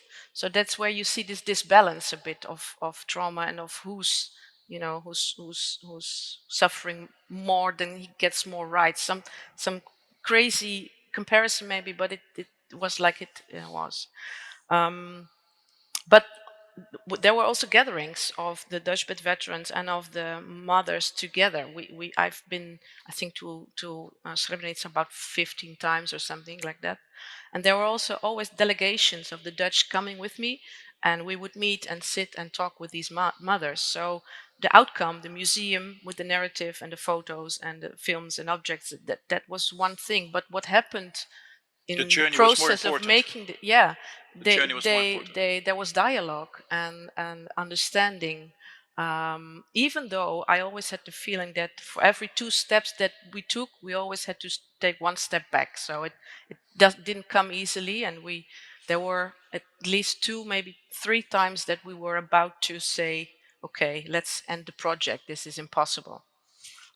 But unfortunately we didn't. And now we signed, when we opened the museum, we signed a contract for 5 years, that it would last for 5 years, which was in February 2017. So we're already over this period, and there have been talks about what to do with it. There had been money raising from a Turkish fund, and they want to build their own museum, bigger, with more content, and they want to use stuff that we made. And actually that's fine for me, because if they would do so, then they would have to take away ours. Okay. So it did what it did maybe for 5 years. Otherwise you have 2 museums, the Dutch one, as it would be seen, and the new one, which would be counterproductive. But I had the impression that the dialogue ended when the museum was opened. Is that correct? Yes, in a part, yes, because that's where the Dutch government said this is the end to the years of money that we gave to restore this. Let's end this period. That was clear from the beginning. This would be their last big thing. So also it was finished. So yes, I've been back a few times, but I didn't have my task. There was no purpose, and unfortunately, then there is no dialogue anymore. And the people of the museum have to live in a hostile environment in a way. Yes, but the amount of people visiting the memorial, it grew with 10 times. So it was, I don't remember the notes, but I know that they raised multiplied a lot, by factor 10. Joris gave his 3 lessons. What are your 3 lessons? And then I'll invite questions from the people. What if you what have you learned of what would you do otherwise, or what you think this is it looking back? I admire you because you completed the task, an almost impossible task. Looking back, what do you think are the lessons for others? It's difficult because each situation is so on its own. This will never be the same again, even if they were going to build a new museum. And I am also a person who lives very much in the now. But every experience that I make in making in doing projects, I try to make the next one better. One thing that I would like to add to what we did, I told you that we wrote this double narrative. Well, one narrative, but formed from 2 groups. There were a few themes that we didn't reach agreement upon. So what we did is that we interviewed 10 Dutch bed veterans and 10 victims, but among the victims there were also Bosniak men that had been fighting during from 1992 until 1995, and they had been in the column. So yes, they are a victim, but they look at themselves, they call themselves the defenders, or you could see them as a resistance men. So there were like 3 of them, and the rest were mothers. And we made small movies where we had all these statements one after another, so that the public could decide who to empathize with or who to believe. Sometimes they were completely contradictory in what they were saying about these topics, and that is symbolic for the fact that some themes you will never get answers to, so there can't be justice, maybe even.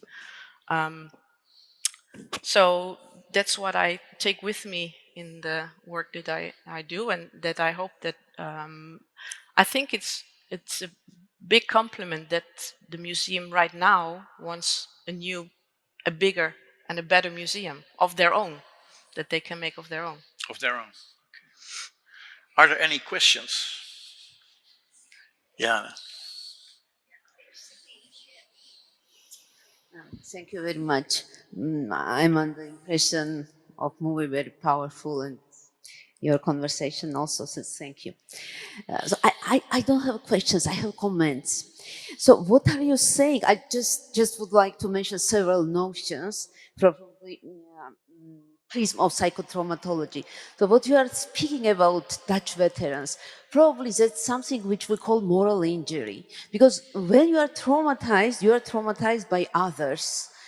And when you are doing something which is in conflict with your moral values, then you are morally injured. And that's a relatively new notion in psychotraumatology, very much studied now, also in context of COVID and wars, and yeah, because soldiers very often are doing something which is in conflict with their moral values.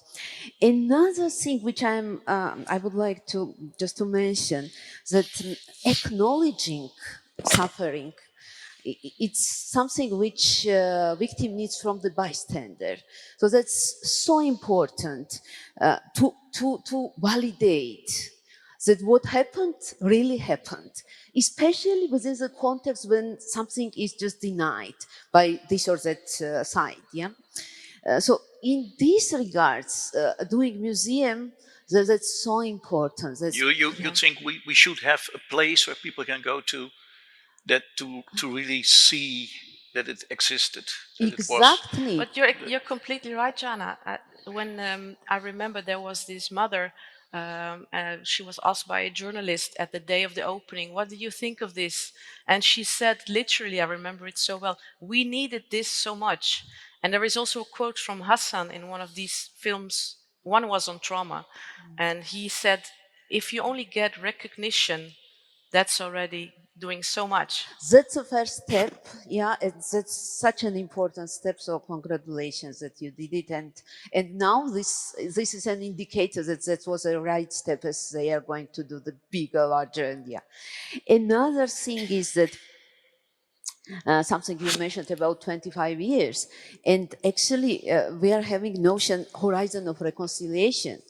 And this horizon of reconciliation might be after 25 years or might be after 50 years, and horizon of reconciliation differs for different cases. So that's very important to understand also that time matters.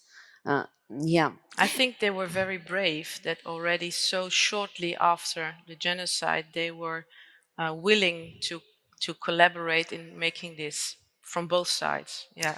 Yeah, and last thing, last but not least, what I would like to say is that after such a huge trauma, actually, the community needs to mourn it out. So to proceed, it's grief. And mourning is not about crying. Mourning is about reflection, about memorization. Exactly, that's an enter point for mourning, this museum.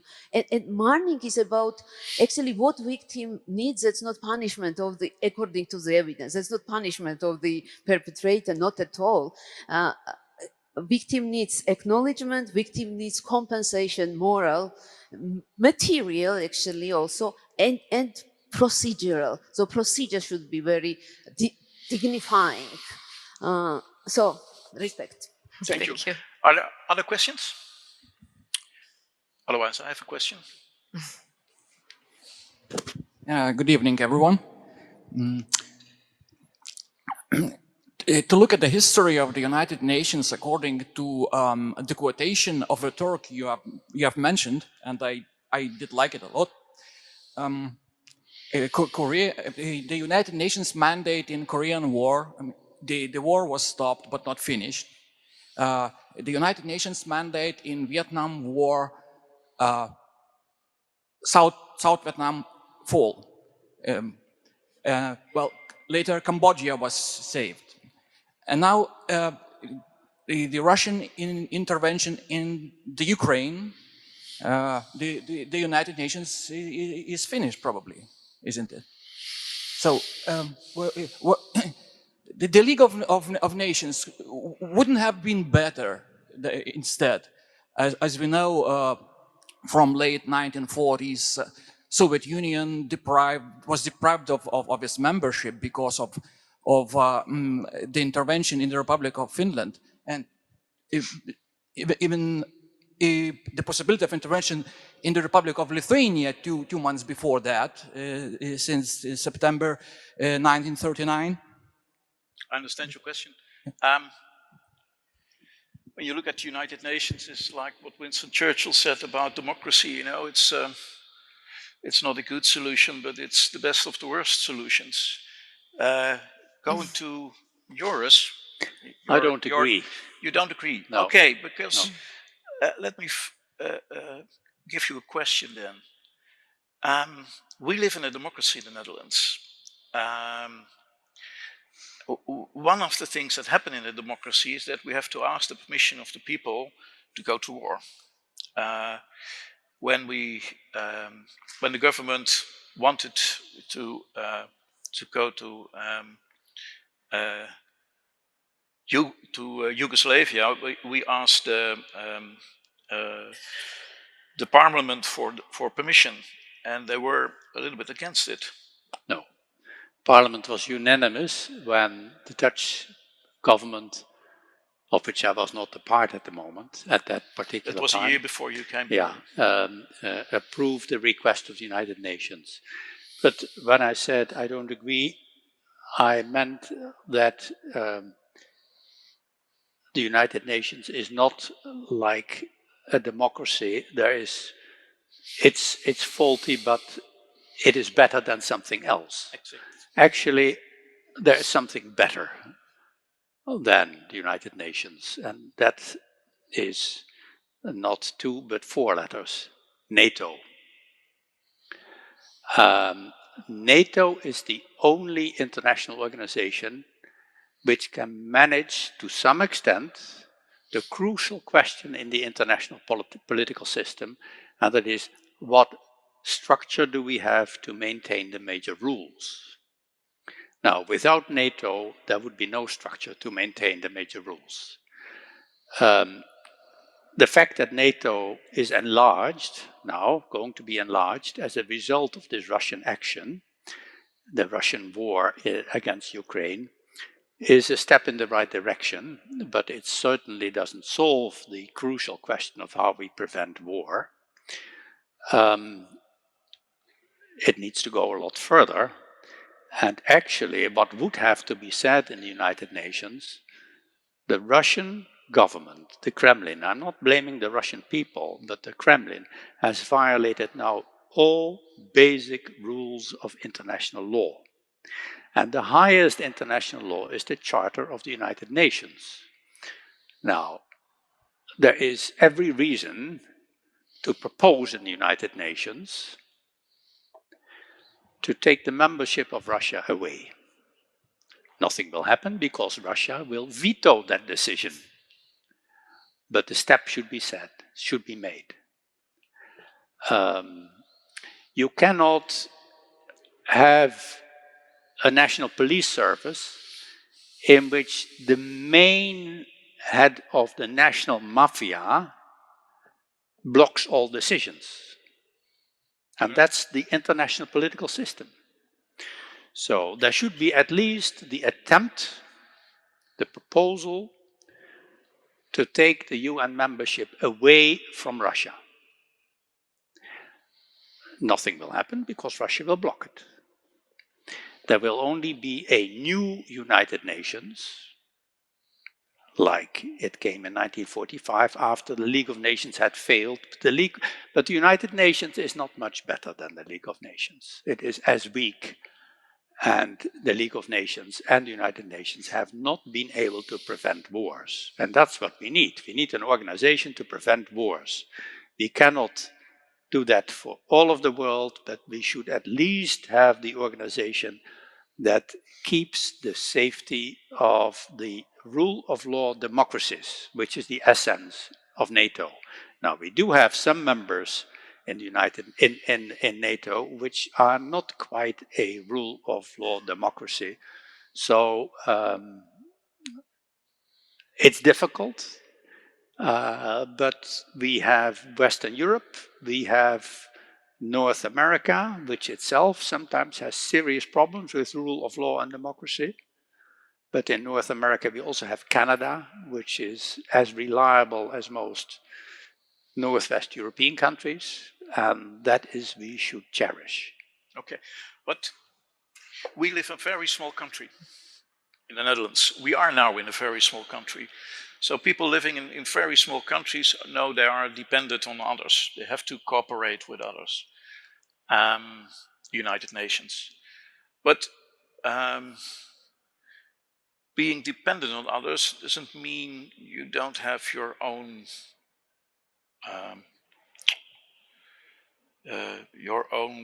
way to decide, not to be helpless. That's what Jana said. So always think about your own competence, what to do. If I look at our Dutch, looking back, we will say we were too naive. We thought that the United Nations, we would go in together. In the end, it was under the flag of the United Nations, but you're still a French soldier, an English soldier, a Dutch soldier.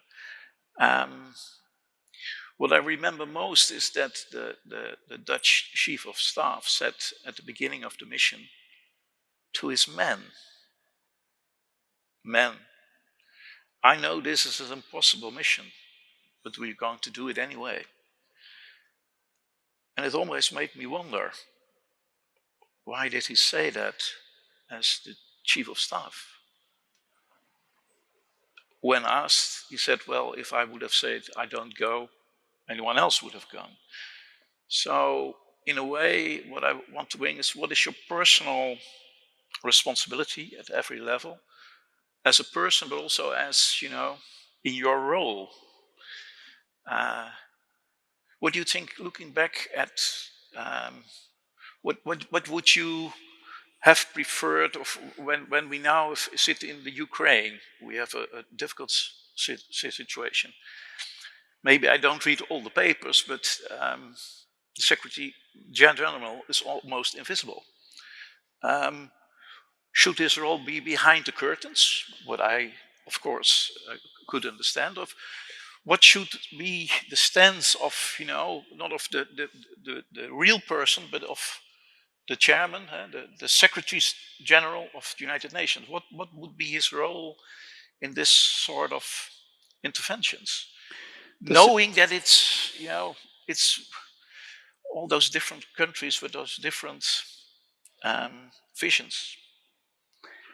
If the Secretary General of the United Nations is consistent and he took an oath on the UN Charter, he should propose to kick Russia out of the Security Council. Then, of course, he will not be reappointed. But so what? That's not very important. Then he gives the right signal. Okay. I'm sure that, for instance, Dag Hammarskjöld would have done that and said, we cannot have a world organization which says we are for peace and let one state violate all the basic rules of international law. Okay. It's impossible. When we look at the military, you were Minister of Defense, so you were the boss of the Chief of Staff. If in a new war, the Chief of Staff would say to you, I won't go because we don't have enough weaponry to really defend ourselves, because that was the problem. What would you say? Is that actually a small correction? The man who made this remark was the commander of the Dutch of the Dutch land forces, and the Chief of Staff agreed with the decision of my forerunner as Minister of Defense. I, at the time, was head of the Dutch Institute of International Affairs, and I criticized the decision, saying this approach to safe areas will not work. The estimate of military at the time was that the UN needed 33,000 military to implement this UN Security Council decision. And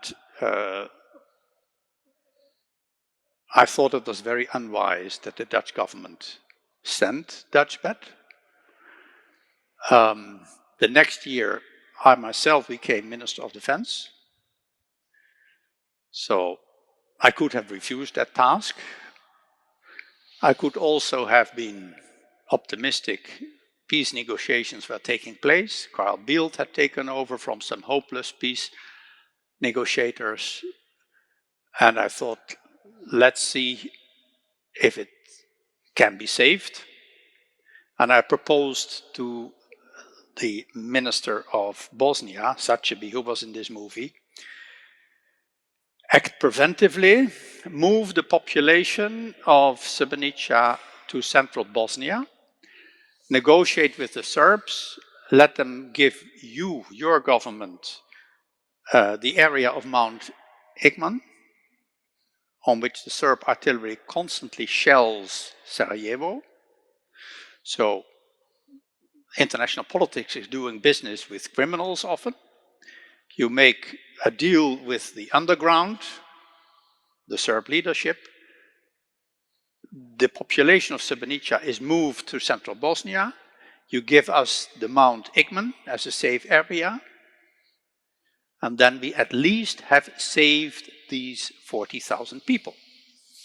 You know what the response of the Bosnian government was? That was unacceptable, because it was working with ethnic cleansing. Correct argument, but sometimes in life you have to choose among different ethical imperatives. And the highest ethical imperative is saving lives, even if you have to violate another ethical imperative. I'm very sorry I wasn't done. This wasn't done. And incidentally, I was not the first one to arrive at this thought. The Japanese head of the United Nations Organization for Refugees, Mrs. Ogata, had proposed it too, to the Bosnian government. And it led to a discussion in the Bosnian government, and it led to indecision. It didn't do so. Okay. So I understand. it is a collective failure Okay. of many states, of the United Nations, and of the most directly involved governments. As I said, war is always a complicated failure of policies of different parties. Zelensky wants the United Nations to interfere. What is your reaction to that? It will be immediately vetoed by Russia. NATO does not want to interfere because it is afraid of nuclear war. It is interfering, but not as NATO, but as individual democratic states. All of us as individual states, members of the EU or members of NATO or members of the United Nations, have the perfect right, I would say the moral and political obligation, to assist Ukraine. And there's nothing in international law that can stop us. The risk is that Putin, driven into a corner, will use even more awful weapons than he actually has done up till now. That's a risk which is hanging daily over the NATO governments that supply heavy weapons. I think up till now, the United States, Great Britain, and other countries follow a wise course. Okay. Thank you very much. I do have a question.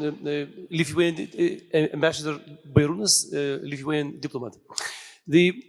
Should I stand up? Oh. My question is, first of all, comment on Minister Verhooy, if I'm correctly pronouncing difficult Dutch names, on UN interpretation. I think it's war in Ukraine have confirmed that this organization, even in this delicate issue where we think UN can and should act like providing safe passage for civilian in Mariupol, have failed actually, despite the efforts of Secretary General to visit Moscow and Kiev. But my question is a little bit of different nature. This conference is about painful historical past and historical lessons. We spoke about Bosniaks, Serbians. How that story, Srebrenica massacre, have been reflected in Dutch politics, society. Have you had any sort of deep debate, continuous debate on this? And yes. Have you sort of have your conclusions from this? Thank you. Yeah. Okay. This debate goes on in the Netherlands already for 27 years, since 1995. And it has led to a whole bookcase of investigations and the parliamentary inquest in which the main actors were investigated under oath. I can recommend everybody who is interested in the details to read this parliamentary inquest report. It was done very, very thoroughly. Very good report. And of course, the lessons for other countries are, a few of them I gave. Never step into such an impossible mission without at least the active engagement of those powers in the Security Council who designed the resolution. Let them go themselves. That was the first mistake of the Dutch government. When we were asked to go, we, Dutch army, the answer should have been not, no, we don't go. The Swedes had said, no, impossible. Then the question came to the Netherlands. The answer should have been, we go only if the United States, France, and Britain, who made this nice resolution, go too. then their honor would have been at stake, and then they would not have allowed this Serb offensive. Can It's I as simple as that. Can I add something also on the sociological part of the outcome in these years? I don't know whether that's known to non-Dutch people, but when Dutchbat came back, they have been well, hated is a big word, but they were how do you say?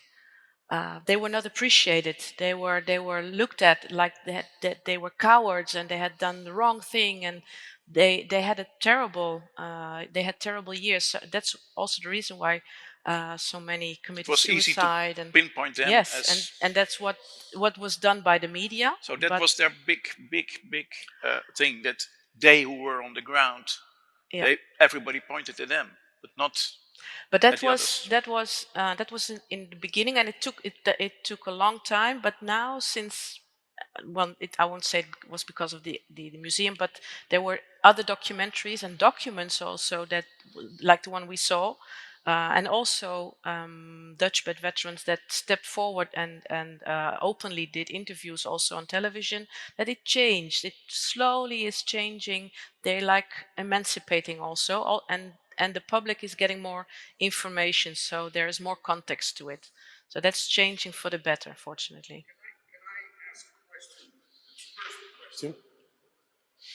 A year before Srebrenica, you had the genocide in Rwanda. There's a very beautiful PBS documentary in which there are two, you could say, main characters. One is the Canadian general who was in charge of the UN peacekeepers, and the other is a doctor that was working for the International Red Cross. The Canadian, after Rwanda, never worked again, completely traumatized. Yes. Was not able to function as a military. The doctor was supported by Geneva, managed to keep on saving people and continued with his life, had a child, and, no trauma. So how has this affected you, Joris, emotionally? I've always tried to research the details of what happened. And that quest goes on, even after that very thorough Dutch parliamentary inquest. I offered my resignation after this terrible disaster. It was refused by the Prime Minister and my party leader, saying, if you now walk away, then the Netherlands will be blamed for this disaster, but it was a disastrous failure of the UN command chain. They knew that the British general had taken holidays and the French general had postponed all decisions till it was too late. We still don't have all the answers. About 3 or 4 months ago, I came closer to the truth, to my question, why was on the evening of the 10th of July, the evening before the Serb attack, a party of 40 planes, which was ready to go and bomb the Serb positions, refused in the headquarters of the United Nations. I have talked to those 8 representatives who were with the commander of the United Nations Peace Force at the time, and I asked him, tell me precisely what happened. And he said, everyone said, yes, you have to give the green light for close air support. And it was going to be more than close air support. 40 planes were going to bomb the Serb positions around Srebrenica. And Mladic would have understood that. And the general in question postponed it. And then the next morning, when the Serbs were already in the enclave, he said, oh yes, now you have approval. And then 4 planes came. 2 Americans, 2 Dutch. The Dutch threw bombs on Serb targets. The Americans went home saying we cannot see a useful target. which is true because at that time it was one big mass of refugees and Serb military and blue helmet peacekeepers. So that when you fly over as a war pilot, you cannot see a useful goal. But it was much and much too late. I'm convinced that if the general concerned had honored the first, there were several requests from the local Dutch commander to send planes. They were all refused.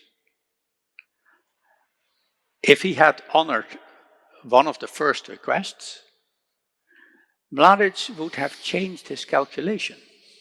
He concluded from the absence that the United Nations would not stop him. And his calculation should have been influenced by a clear act from the United Nations, the chain of command. Even Akashi, the UN diplomat who is blamed for not taking action at the right time, had given the green light to the French commander to send the planes. He did not. He was not.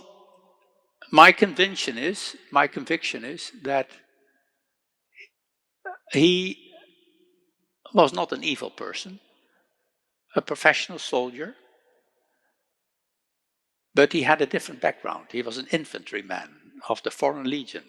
He had fought in Africa and done things on the ground. He did not understand and appreciate the message of a number of other representatives in his room at the crucial moment that modern air means can be very precise and that it would have been possible to knock out the Serb artillery that particular night. It had been promised to me. I had asked the United Nations to send in the planes, knock out the Serb artillery. I woke up the next morning and asked what happened, and they said nothing. Why not? I was told the weather was bad. That's not a good excuse. With modern, even in 1995, with modern equipment, American airplanes, British airplanes, French airplanes, they are not influenced by the weather. They know the coordinates of the artillery on the ground, and they could have knocked them out. And I think that hesitation at the last moment led to the death of so many Bosniak men and boys. Okay, yeah. But those people were in charge. But I want to answer Robert's question also, because in 1995, I was 40, I was making a career, and it happened, and I said, oh, Srebrenica, you know, like most of the people you observe, and you set on the television and you see horrible things are happening all over the world. But it's about personal responsibility. In a democratic country, we are all responsible for what happened. So years later, when I worked in the Royal Army Museum, there came visitors, and I always talked to visitors because to know what exhibitions to make. And they said, army teachers, come and tell you, horrible. I don't like to fight, I don't like war, so I don't go to the Army Museum. And when I asked them about Srebrenica, they said, those stupid soldiers, they just had to kill, they had to fight, so they die, but they had to fight till they're dead. And it amazed me how, in abstract terms, people sentenced those soldiers. That I took my responsibility, said, well, working in the Royal Army Museum, you always face the facts. This is our dark page, so we must make an exhibition. And that's what I want to give back, that it's not only about the people in charge, like Joris Voorhoeven, but it's about all of us.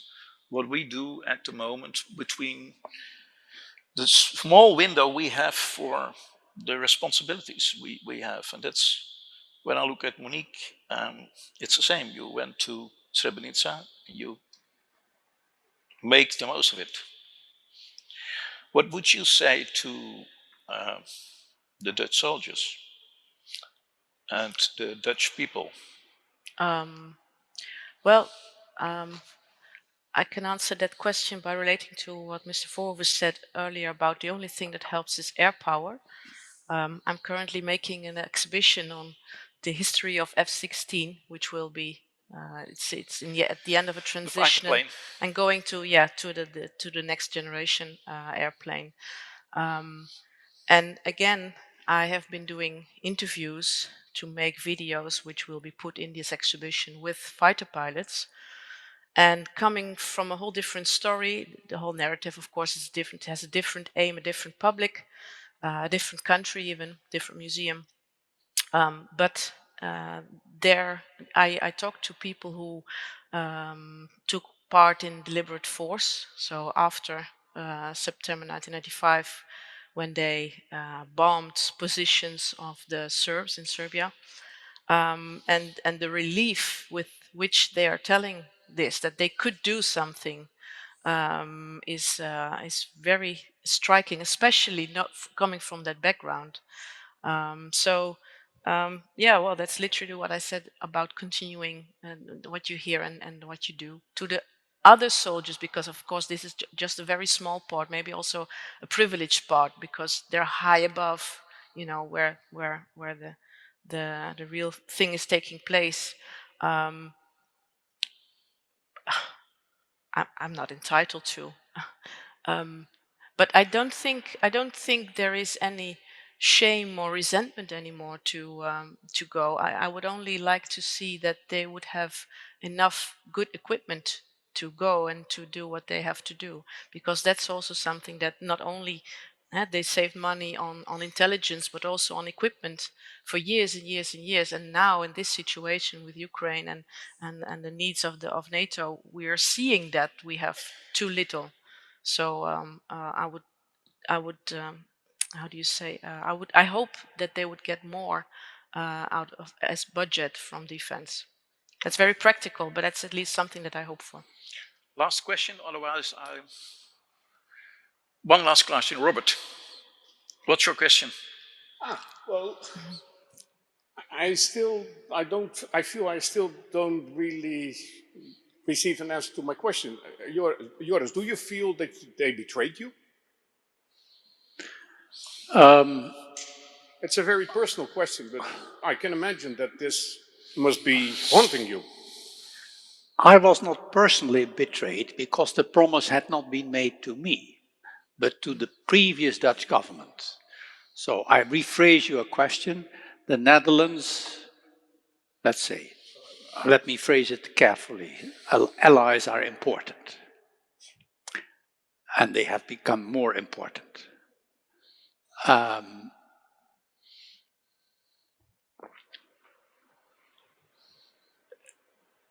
You have to be able to trust your allies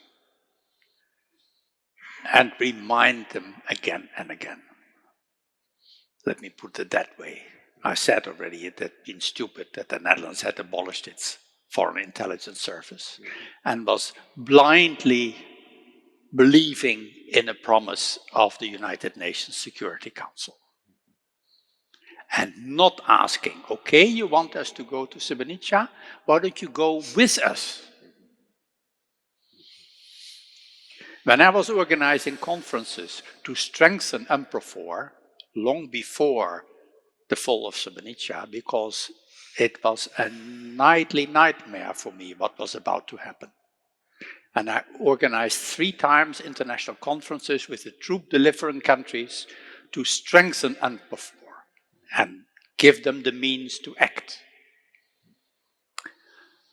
I was called by the British Minister of Defense, and he was very critical of my efforts. Said, what are you doing? You're creating expectations that we are not going to meet. Bosnia is a terrible disaster of peacekeeping. We are considering pulling out. And the French general had proposed behind closed door in the Security Council to take all the peacekeepers out of the eastern enclaves, because he said it's an impossible situation. Now, of course, what happens behind closed doors gets into the newspapers, and the Serbs also read the newspapers. They could predict nothing much would happen. And what could happen, send planes, drop a number of bombs on Serb artillery, that would have been a message they understood. But even that message was not delivered. Can I add something? A little personal note? And then we wrap it up. If I can answer your question from my behalf, I think that everybody that worked there and had spoken to the people involved, either if they were Dutch or Bosnian, Srebrenica goes under your skin once you know their stories and once you understand the whole dynamic of the political disaster that took place and it's still taking place. So once you are part of it, that I think, and I maybe I can also speak because you said so earlier. It's under your skin and it continues to, like you also wanted to know the truth. So I think on a personal level, it's still and it will always be part of what I do and what I stand for. All right, thank you very much, Joris, for Vermoelik brings for your openness. I hope our openness will help others to think about future operations and how to deal with it. Thank you very, very much. Okay.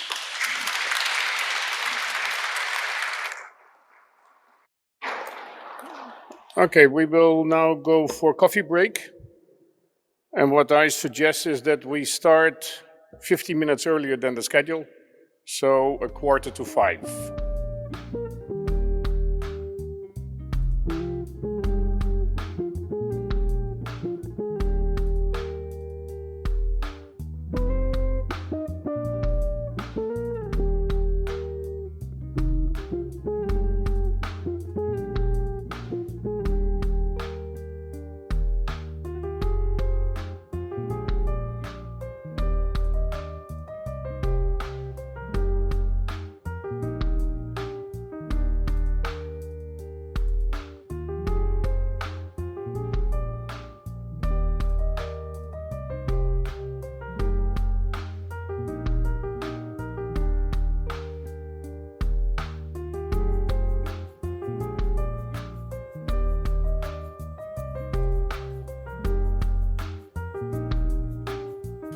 Let's start with the last session of today and the last session of the conference. We're going back to issues related to Russia and Ukraine. The first speaker is Andrea Gulota. He is a lecturer at Glasgow University, and if you're looking around, he is not here. But he has a very good reason, because there was a childbirth and he is helping his wife with the child, and so he preferred to be on screen. Andrea is a specialist in Gulag literature, and it's Gulag poetry, oral history composed within the Soviet camps, jokes from the Gulag, so everything related to Gulag, samizdat, contemporary Russia, but he is also one of the main experts and specialists on the case of Yuri Dmitriev in Russia, who is serving a long term of imprisonment for uncovering mass graves of the Gulag period. So the floor to Andrea.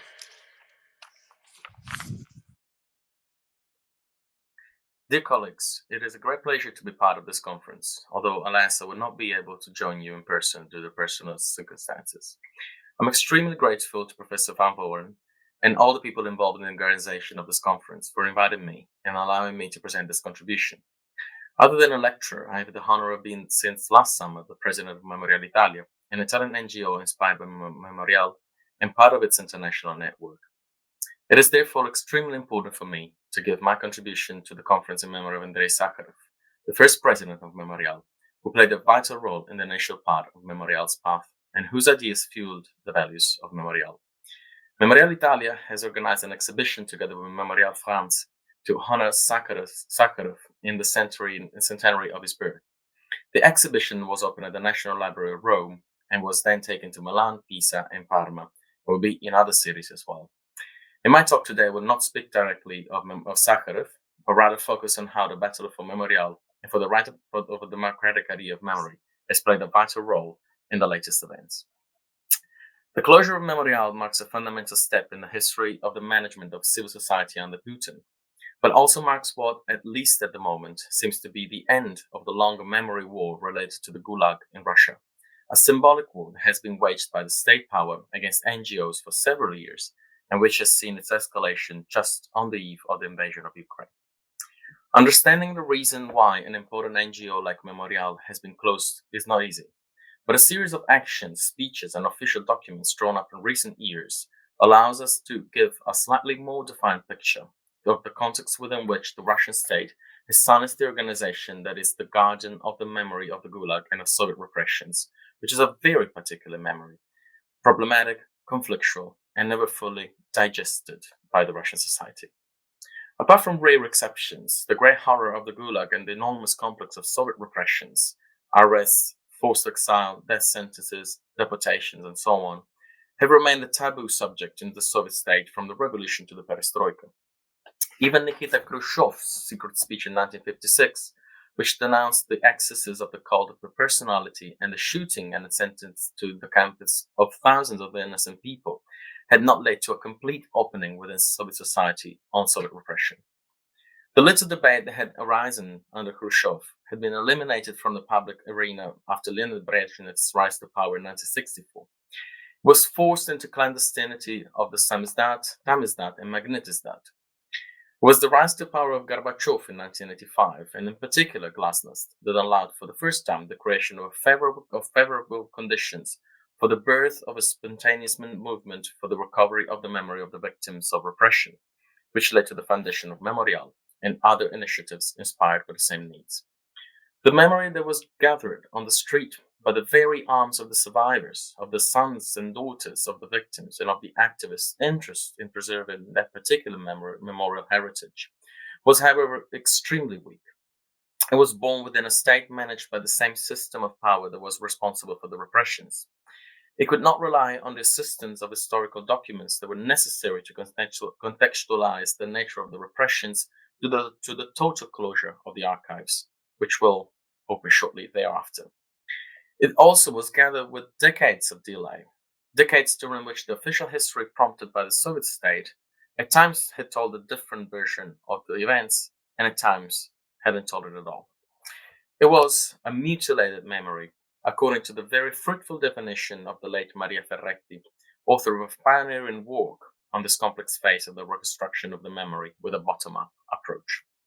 This process of regaining memory was, however, crippled by a series of contextual events of great importance.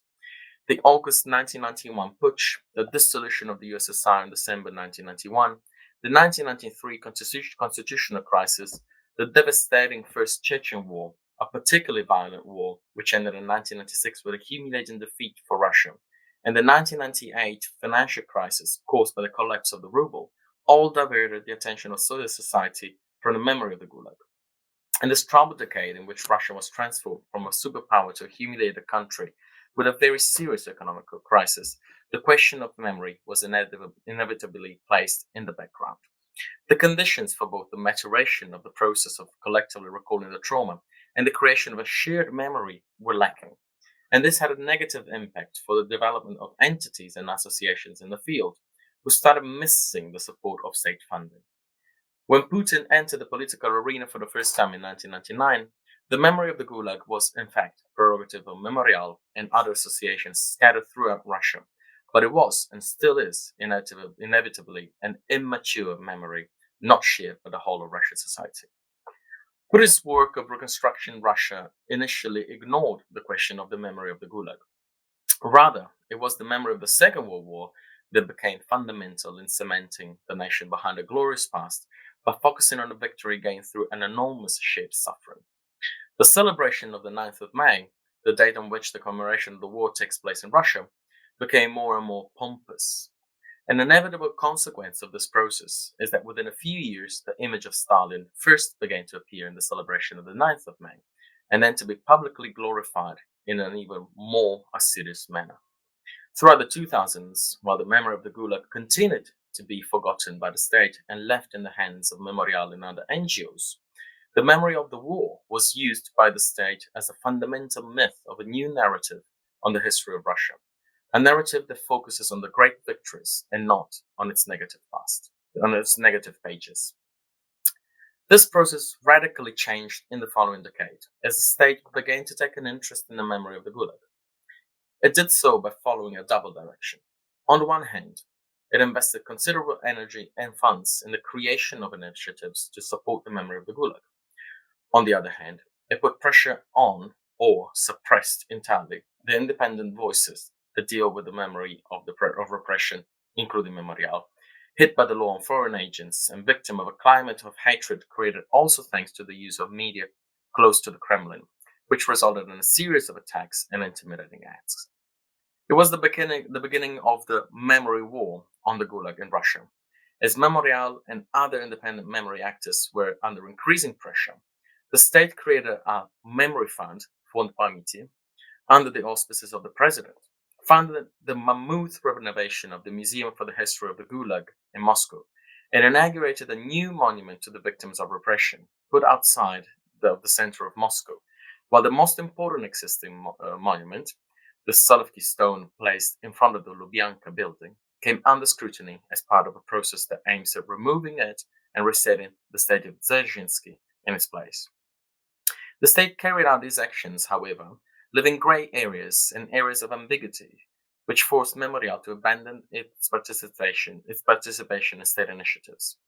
The war on memory intensified throughout the 2010s and led to the forced dissolution of Memorial at the end of 2021, which is now confirmed after the recent appeals were unsuccessful.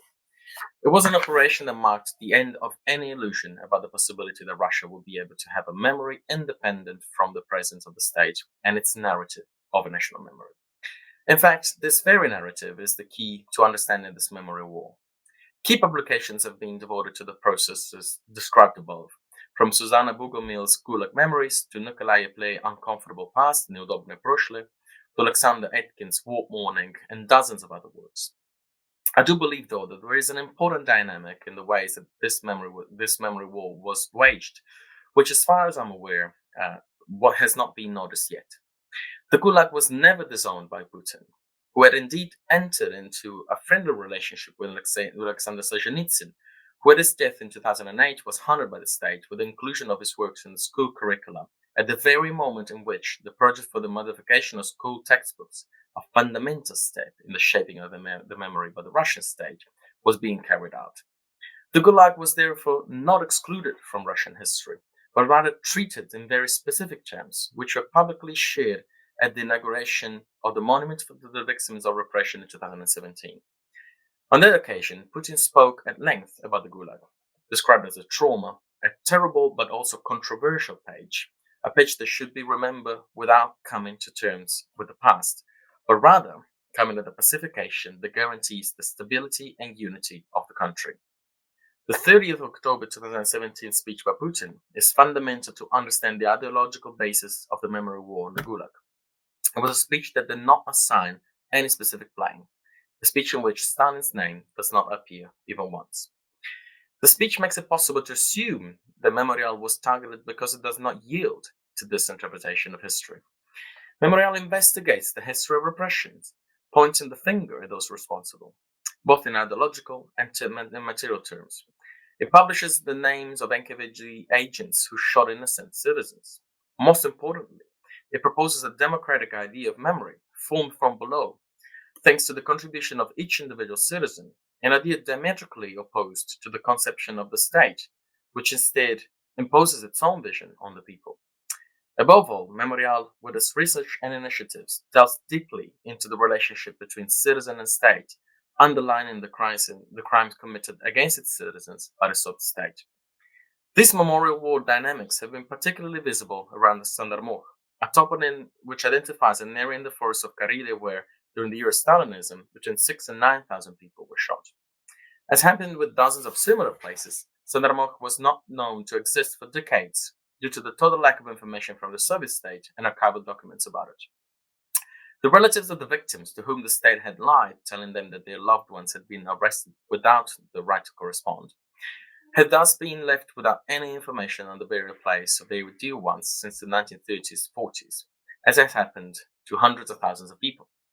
Two activists of Memorial St. Petersburg, Benjamin Yofie and Irina Flieger, who, by the way, is the author of a fundamental publication to understand the memory processes that play around Sandarmokh, had begun research in the early 90s to find out what happened to a convoy of prisoners brought from the Solovki Islands in the White Sea to Karelia to be executed. In parallel, another activist of Memorial, Yuri Dmitriev, working together with the MP Ivan Chukhin, had started research to find the burial places in Karelia of thousands of people shot during the years of Stalin's terror, especially in 1937.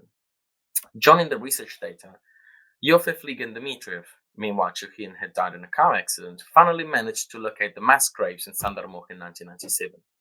From that date, Sandarmokh became a unique memorial place. Within a few years, a memorial cemetery was created where relatives of the victims could hang the photos of their loved ones on the trees or erect funeral monuments. Other than these private memorial monuments, different states erected monuments in the memory of the victims of their nationality. Since 1998, every 5th of August, Sandarmokh symbolically became the main center for the commemoration of the victims of Soviet repression. On that day, celebrations were held in memory of the victims, with the participation of relatives of the victims, activists, as well as representatives of the Russian state, foreign states, Russian Orthodox Church, and of local institutions. The annexation of Crimea in 2014 changed everything. The Ukrainian delegation, which every year came to remember the numerous Ukrainian victims, many of whom were members of the so-called Short Renaissance, a group of Ukrainian artists and intellectuals arrested and executed during the years of the Great Terror, the delegation refused to take part in the ceremonies of the 5th of August in protest. Dmitriev, during his usual speech, condemned the Russian invasion. From that year on, the local representatives, as it was done by the federal ones in the Orthodox Church in the previous years, also abandoned Sandarmokh. In December 2016, Dmitriev was arrested and accused of creating child pornography material. It was clear from the outset that he was framed. During the trial, the allegations were refuted by independent experts, and Dmitriev was acquitted. However, the Supreme Court of Karelia cancelled the outcome and ordered a second trial, based on the same accusations from which he was acquitted, plus the more infamous accusation of sexual abuse. During the second trial, it became clear that the abuse in question was the act of touching the lower parts of his adopted daughter to check if she had urinated. At the end of the second trial, Dmitriev was again acquitted for the charges of the first trial, a sentence to 3.5 years for the charge of sexual abuse, a way for the judge to recognize the inconsistency of the charges, given that the minimum sentence for that crime is 12 years. The Supreme Court of Karelia, for the second time, cancelled the verdict of the Petrozavodsk court and ordered a third trial, so that after a 5-year judicial affair marked by countless violations of the right to defense, which caused a great national and international shock, Dmitriev was sentenced to 15 years in penal colony, a virtual death sentence for a 66-year-old man. Dmitriev is now somewhere in a camp in Mordovia. All requests by its lawyers to have clear indication of his destination have so far been unsuccessful. While Dmitriev was getting rid of, and while another key Sandarmokh figure, Sergei Kaltirin, was also convicted on similar and similarly obscure charges, he would die in prison. The hypothesis of two local historians, Yuri Kilin and Sergei Verigin, tried to change the nature of the memory of the place. The two historians claimed that in addition to Stalin's victims, Red Army soldiers killed by the Finns during the Continuation War are buried in Sandarmokh. The thesis, considered inadmissible by the entire community of historians, is not supported by any archival documents or recent findings, as stated by Kilin and Verigin themselves. Nonetheless, excavations were permitted to exhume the victims and prove the historian's thesis. The excavations were carried out by the Russian Military History Society, an organization founded on the initiative of Vladimir Medinsky, former Minister of Culture, Putin's lead and ideologue of the rewriting of the past, a face today known to the general public as head of the Russian delegation at the negotiating table with Ukraine, who is also, alas, a honorary professor at the University of Venice-Ca' Foscari, despite his academic path history being studded with plagiarism and distortion of sources, a position only suspended after the outbreak of the war, in the hope that, I quote, Prof. Medinsky uses his role at the negotiating table to bring peace. No further comment needed. The Russian Military History Society is the protagonist of another striking case of war memory that related to Katyn, the place where 22,000 Poles were murdered during the Second World War by order of Stalin. The massacre, as is well known, was attributed to the Soviets by the Soviets to the Nazis for several decades. It was only on the 13th of April 1990 that the truth came out, when an official apology reached Poland. However, it took another 20 years and the Smolensk air tragedy of the 10th of April 2010 for Russia to provide an official recognition of the responsibility of the USSR and to commit itself to discover the historical truth about what happened in Katyn, Miedne, and other places where Polish officers and citizens were executed, thanks to the use of documents kept in the Russian archives and held as secret. Such a commitment was not kept. On the contrary, several provocative acts followed one another, from the installation in Katyn in 2017 of a commemorative plaque for the Russian prisoners of war who died in Poland during the Civil War, to the removal of the commemorative plaques of the victims of Katyn in the Russian city of Tver in 2019, until this year's provocation to organize an exhibition on Soviet victims in Poland, in the very place where thousands of Poles were murdered by the Soviets.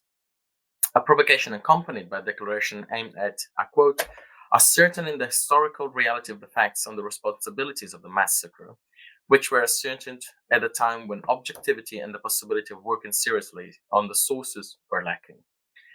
Behind all of these initiatives, the hand of the Russian Military History Society and Medinsky. Putin's Russia has been going through a memory war for years, a symbolic war fought on several fronts, aimed at silencing the independent voices and imposing the state's own version of history so that it could nourish a collective memory and the glorifying Russian success and reducing great historical tragedies to accidents along the way.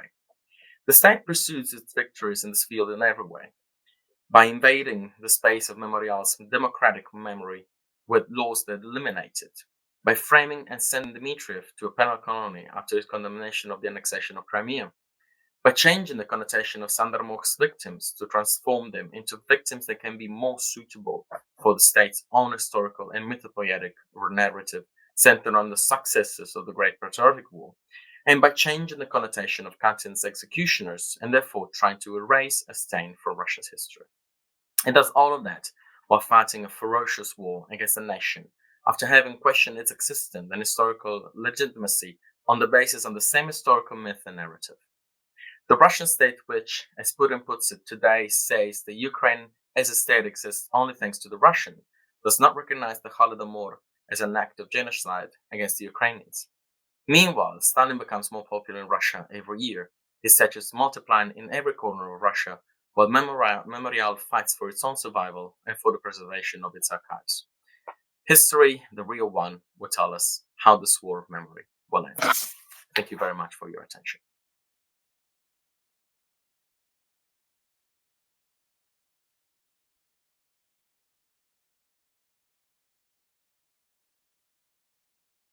Andrea, I would like to ask you, because of the next speaker,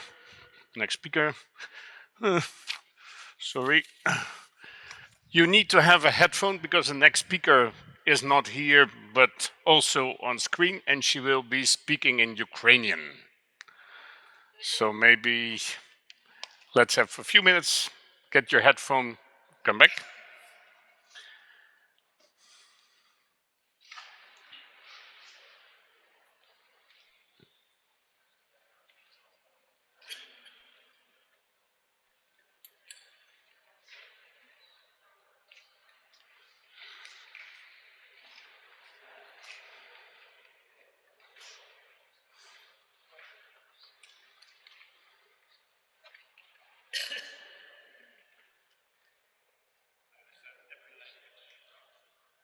Okay, so the next speaker is Svetlana Markova from Ukraine. She is the director of the Research Institute at the National Museum of Holodomor Genocide in Kiev.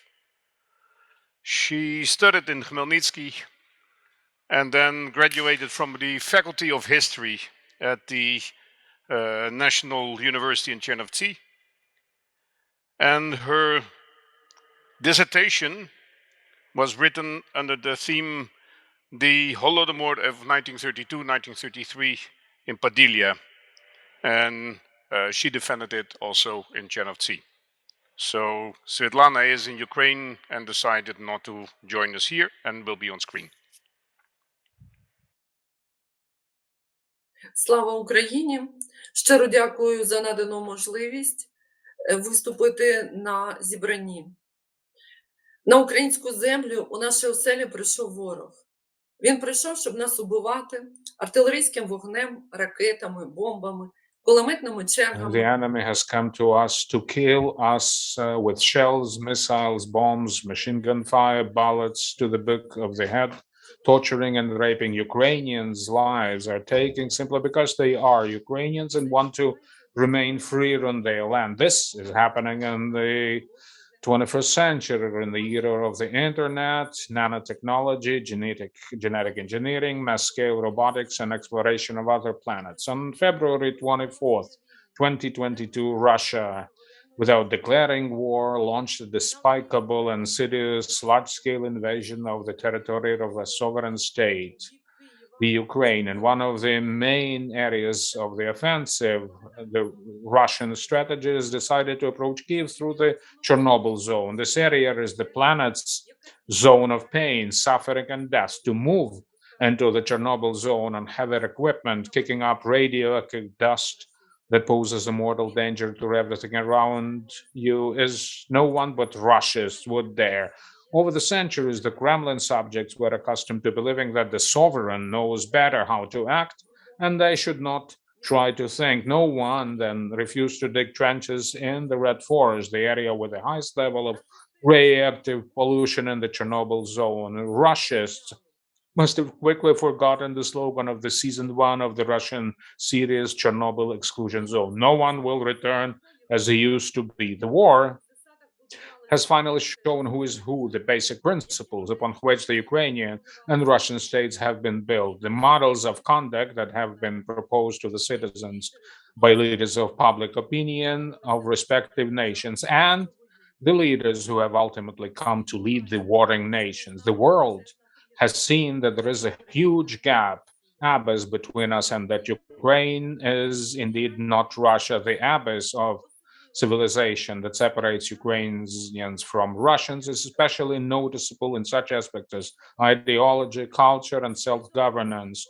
After the Bucha massacre, the civilized world saw and was horrified by the real Russian people and the Russian soul, which turned the Russians into the long-term use of manipulative technologies of total propaganda and introduction of hereditary imperial relapses into everyday practice. The patrimonial character of the Russian Orthodox civilization presupposes a hierarchical society, the presence of a monarch, a leader, a president, and numerous apparatus of coercion. The Russian state has acquired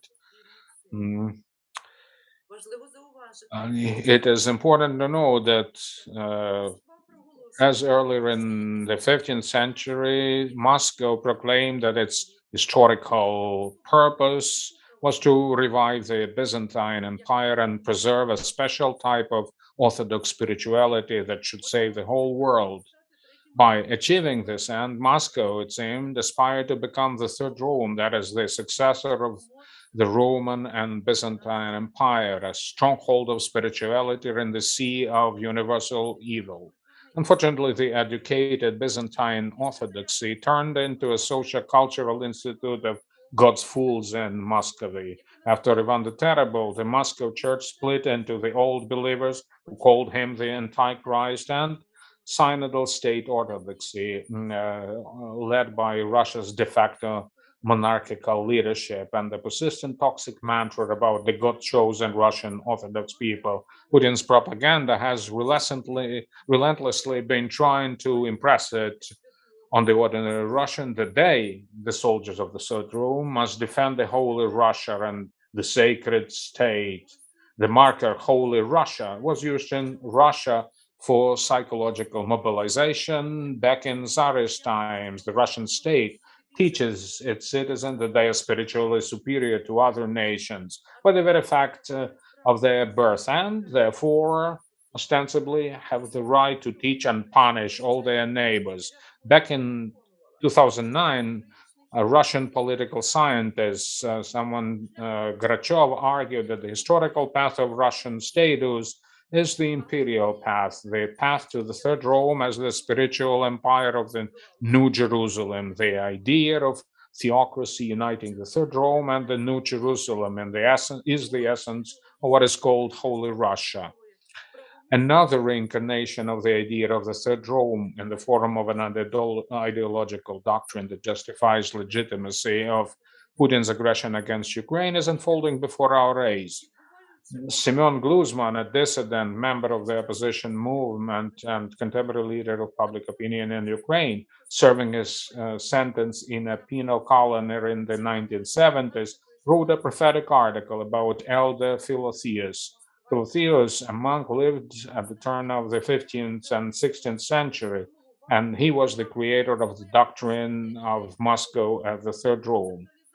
A well-known psychiatrist in the distant 70s, he drew attention to the danger of spreading the ideas of the Third Rome, the conceptualized Muscovite institutions of Oprichnina, God's fools, and the labeling of ordinary Russians as little people and dogs. It is also worth noting that the Russian boyars were willingly calling themselves dogs.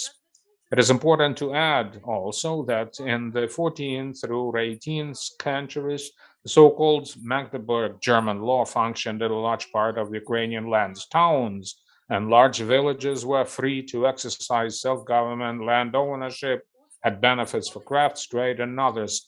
Polish kings and Grand Dukes of Lithuania entered into a kind of a contractual relationship with their subjects. Their power was not absolute, but the result of a pact, an agreement. Both parties agreed on what was allowed and what was not. Russian propagandists also use the idea of the New Jerusalem today, which somehow explains the poverty of the average Russian, who is constantly promised a reward in the future.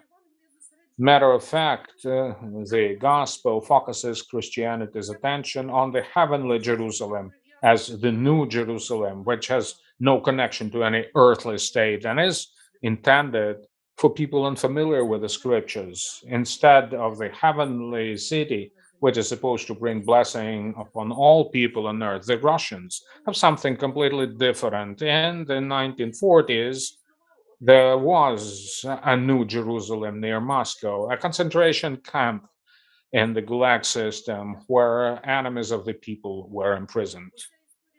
The whole history of Russian statehood was a long list of wars, looting, plundering, humiliation, abuse, diminishing the rights and freedoms of individuals, and imposing a distorted perception of reality. A modern day Russian may be aware that he and his state are doing something wrong, but he would justify himself that he is the bearer of a sacred statehood in the total global realm of darkness. Here, every conscious person draws parallels with the eschatological ideas of the German cultural historian and writer Arthur Melle von Vanderbroek about the Third Reich.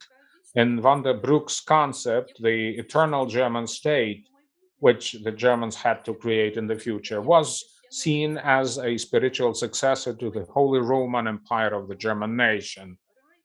The book on the Third Reich was published in 1923, and 10 years later, Adolf Hitler began to put his ideas into practice. In the war against Ukraine, Putin is trying to embody the Russian idea of the Holy Russia, but without the Ukrainians, whom he considers traitors, one closed from external influences, static, aggressive, uneducated, based on medieval values. It is worth noting that the Russian people were mentally shaped within the Russian community, Община, collectivism. The tendency to be just like everyone else is one of the basic elements of the Russian people's world outlook. collectivist Russians would often humbly, oftentimes happily, ingested all those markers and stereotypes persistently embedded in the paradigm of their communal thinking. The messengers of propaganda have always used marker stamps, loud statements, exaggerations, a lot of repetitions, and little proof, and never cared to explain anything. In the second half of the 20th century, Russian philosopher Zinoviev said that communism was successful in Russia thanks partly to the national character of the Russian people, due to their weak capacity for self-organization, self-discipline, their propensity for collectivism, subservience to the higher-ups, susceptibility to demagoguery, and a tendency to perceive life's goods as a gift of destiny or a gift from above, not as a result of one's own effort, creativity, initiative, and risk taking. An isolated individual, his actions will always be different from an individual as a member of the mob. That is why the servants of today's regimes, Kabayevas, Solovyovs, and Simonyans, have taken so zealously to unifying the consciousness of the Russian masses. Throughout the existence of the USSR, active assimilation and mass-scale Russification had already contributed to the creation of a new historical unity of people, the Soviet nation, with its special psychology of being satisfied with very little. By the same methods, Russia, as the successor to the USSR, formed the Russias. The Putin's regime, like the totalitarian communist regime, cultivates poverty as a virtue. Ordinary Russians have become accustomed to bad living, bad roads, second-hand clothing, and some of them have never seen a civilized toilet. Aggressive and peremptory propaganda, government-controlled media, and manipulation of social networks have finally mixed everything up in the minds of Russians. The people have become a mob that is constantly looking back and living with their eyes wide shut. Putin and his crone has sculpted a new Russian mob that has preserved their idea of rebuilding the USSR. Then came destruction of Bandera supporters, Ukrainians, liberating the Russian-speaking guys from Bandera followers, and finally denazification. The misanthropic worldview of Putin's Russia was taking shape in an atmosphere of total lie. Leaders of totalitarian, authoritarian regimes always receive distorted information from their subordinates. Their accomplices are afraid of their dictators and try to please them with information. By inventing Ukrainian Nazism, Putin fell into the vicious circle of false ideas. The president of Russia announced some unscientific premises about Ukraine and Ukrainians to the whole world, and his supporters applauded him. Putin himself soon believed that everyone around him shared his views on Ukrainians that allegedly did not exist.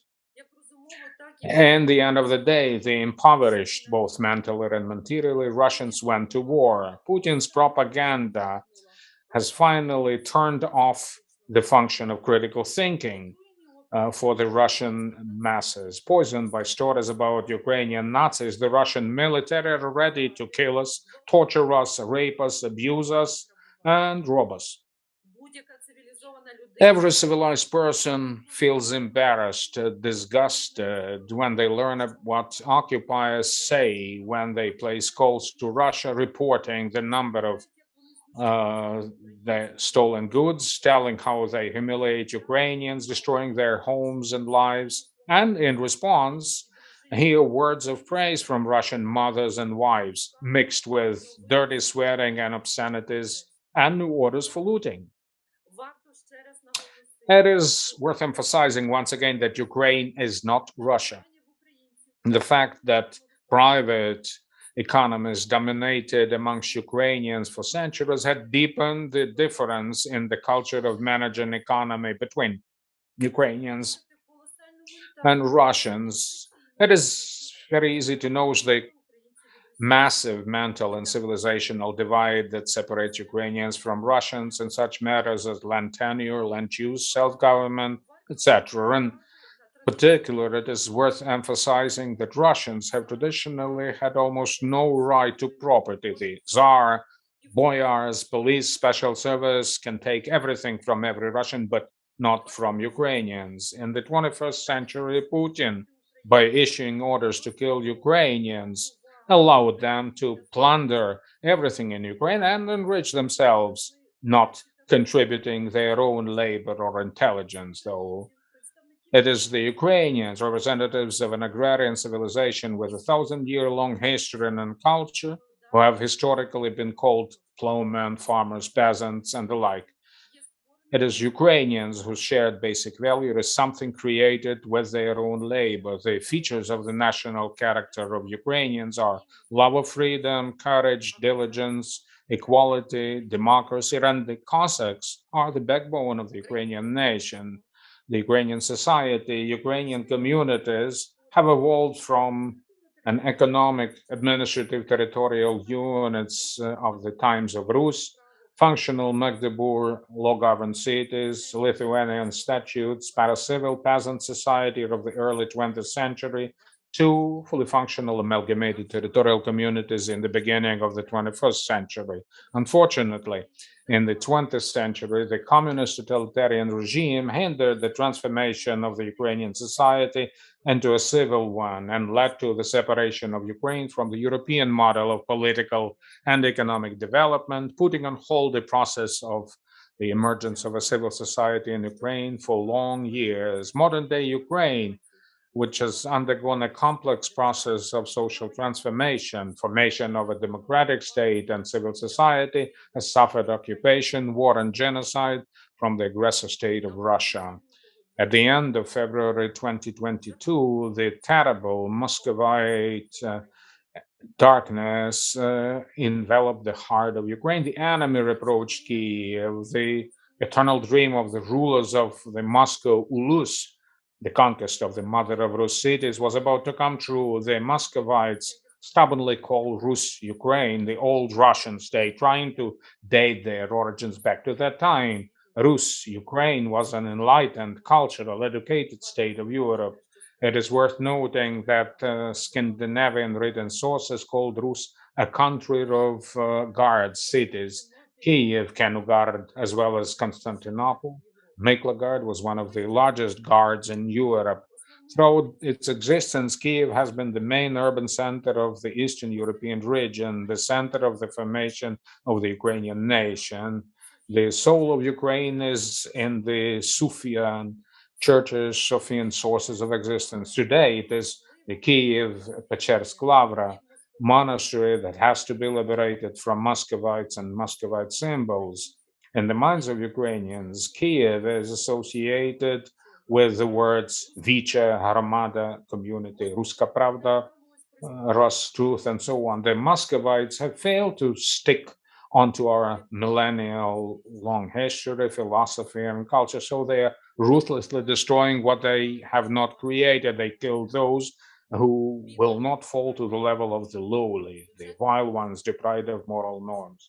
Modern martyrs of Bucha, Borodyanka, Irpeny, Vorzel, Chernihiv, Mariupol, Kharkiv, they suffered horrible deaths at the hands of Russian invaders and became an invisible defensive wall around Kiev and Ukraine. The Russian occupiers had lists of tall soldiers, activists, and patriots whom they deliberately killed, and there shall be no forgiveness for them. And if an isolated individual realizes that they cannot rob a supermarket, someone else's house, torture and kill women and children, the one who has been turned a zombie, whether he wanted it or not, will.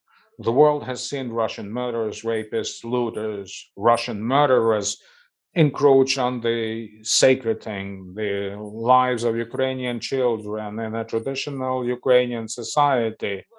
Infanticide was considered the most heinous of crimes.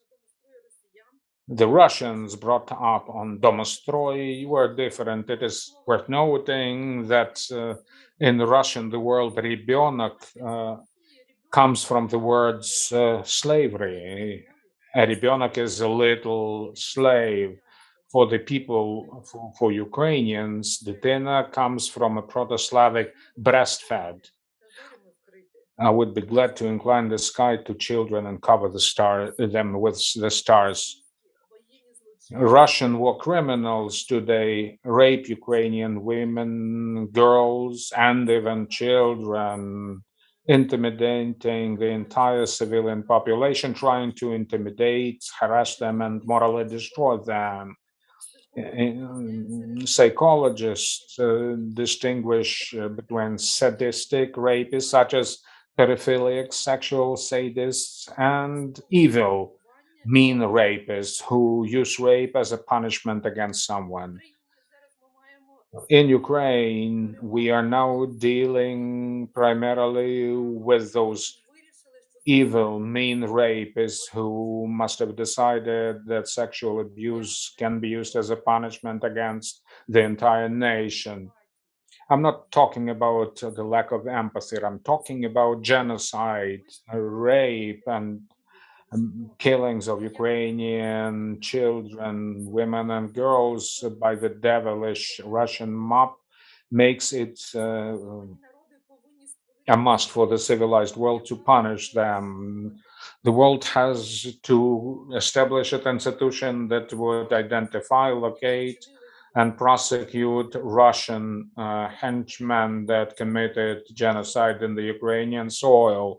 The Ukrainian society, psychiatrists, psychologists should join their forces to provide professional assistance to those who became victims. We need to remember that Ukrainian children were once subject to the Russian Soviet totalitarian regime. Suffice it to mention the Holodomor of 1932-33, psychological terror, depriving Ukrainians of staples, administrative and social economic isolation of entire administrative units with the purpose of extermination, led to deaths of the thousands of Ukrainian children. Millions died. Those who survived were deprived of their childhood. Those who survived in Holodomor never knew what comfort of one's home is, what security feels like. The names of many of those who died have never been identified. Ukrainians never prevailed collective trauma and traumatic experience. On the eve of Holodomor, the Soviets extracted kids from their families using children's shelters and homes where kids from the decolonized families were sent. The Russian invaders today again remove kids from Ukrainian families. According to the relevant information, the Russians are planning to have children removed from Ukraine, adopted by Russian families. Probably Russia's think it'd help make little Muscovites from Ukrainian kids. The genocide of Holodomor of 1932-33 is an unprecedented crime in the world's history.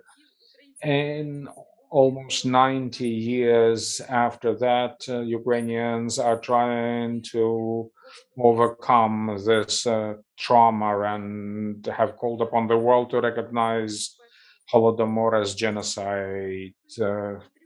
Evil not punished came back in the 21st century, and we hear again the narrative about the victorious Soviet people, mysterious Russian soul, builders of the Third Rome or New Jerusalem, and they again commit the crime of genocide against the Ukrainian nation. It is also worth noting that by removing grain from Ukraine, Putin repeats the acts of his predecessors. The institute that I had right after the invasion, made appeals and statements saying that Russia started stealing Ukrainian grain, preparing Holodomor. To date, almost 400,000 tons of grain were removed from the temporarily occupied territories in Donetsk, Luhansk, Dnipropetrovsk, etc. In longer term, Putin must be trying to make lives of Ukrainians unbearable by denying them access to food. Very early Overuch silo, one of the biggest silos in the north of Ukraine, was set on fire. There are numerous cases when Ukrainian invaders steal agricultural machinery, attack granaries and silos. They are trying to derail planting season, and effects like that can be seen in Prelutsk, Nizhensky, Novgorod-Siversky, Chernihiv region, and certain areas of Kherson, Kharkiv, Sumy, and other regions. The grim symbolism of the current events in Ukraine is also associated with the fact that Holodomor genocide of 1932, the Kremlin regime 90 years after will use hunger as an instrument of extermination of Ukrainians. It is important to emphasize that the criminal acts of Russia pose a threat to food security not only in Ukraine, but also in a number of other countries that depend on food supplies from our country. The work of the Holodomor Research Institute of the National Museum of the Holodomor Genocide continues to be relevant when we, at our institute, wrote about 10.5 million Ukrainians who were killed, destroyed, executed, forced to suffer by the communist totalitarian regime. We could not believe that the evil unpunished would again brutally kill, torture, mutilate Ukrainians in their own state, on their own land. And the tears of mothers for innocent children killed by bloody rivers will flow to Ukraine. Russian executioners will never be forgiven. We Ukrainians will definitely win. The only issue is the price of victory. Human life is priceless. Ukrainians want to live today.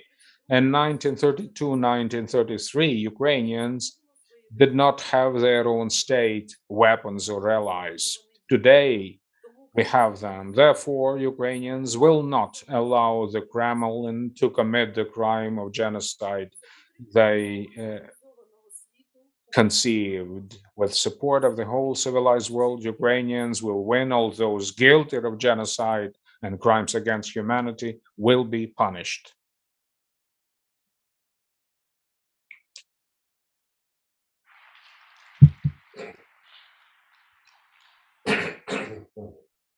Okay. So I would now like to invite the last speaker of this conference to come forward, Petras Vaitokūnas.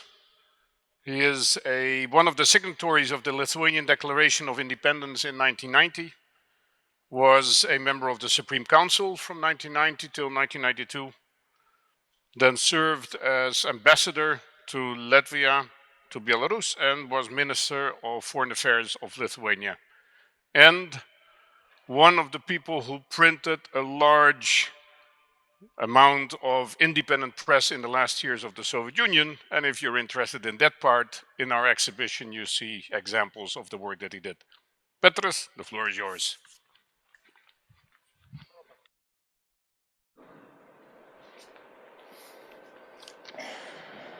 I will try to be very brief. And I want to say something about war in Ukraine and what awaits us. So, 15 years, Putin and his lieutenants were blackmailing the West with a nuclear war. And the collective West believed of this blackmail, succumbed to it. Putin's victory strategy over the West was very simple. I can sacrifice hundreds of thousands of my soldiers, and you can't. I can throw a nuclear bomb, and you can't. We not only believed to this blackmail, we also offered Russia a collective security system from Vladivostok to Vancouver, later without America, from Lisbon to Vladivostok, and we opened our borders, our markets, banks, technologies, modernization programs for the Russian Federation and the Russians, including the armed forces of Russian Federation. And we believed in win-win strategy. One of my friends from Moscow explained what does it mean, what the response would be from Kremlin, what Kremlin's answer to win-win strategy. А вас давно по морде били? Может, кто-то может перевести, я не очень. Did you receive a pack in the gum recently? That's the way to translate it. But we proposed a lot of opportunities to Russia, but we demanded too little. We did not require from Russia to fulfill the obligations taken by Russia and signed by Russian Federation under many international treaties. Simply, we did not require. We, first of all, I mean European Union, simply moved from one not fulfilled treaty to the another, to the third, and so on. We forgave Russia created and frozen conflicts, forgave the 2008 war in Georgia and the shameful formula. Both sides shooted. There are a lot of civilian casualties. Both sides are to blame, and therefore we, European Union, cannot support any side. We, the West, the European Union, Europe in general, almost resigned with the occupation of the Crimea and with the war in the Donbass. And Russia has taken such behavior as our weakness.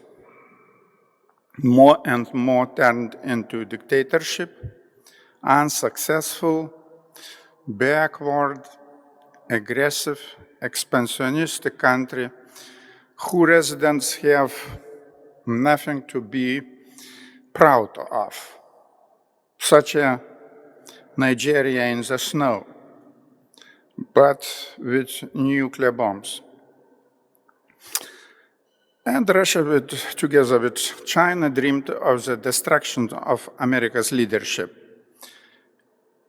Europe lived under the slogan, "Never more."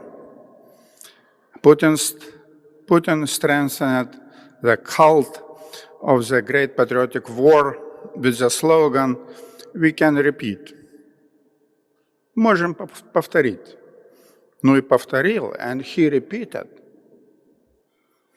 Putin began a full-scale war against Ukraine and made 3 strategic mistakes.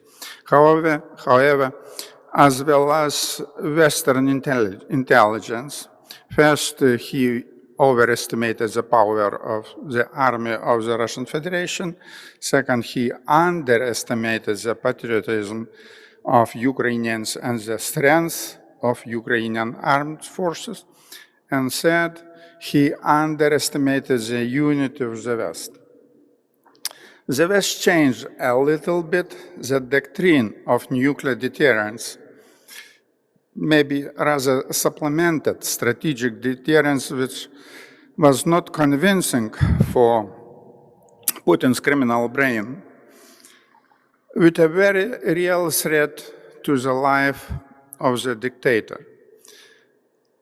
When West realized that Putin is not a mad, but quite rational person who loves life and is afraid of death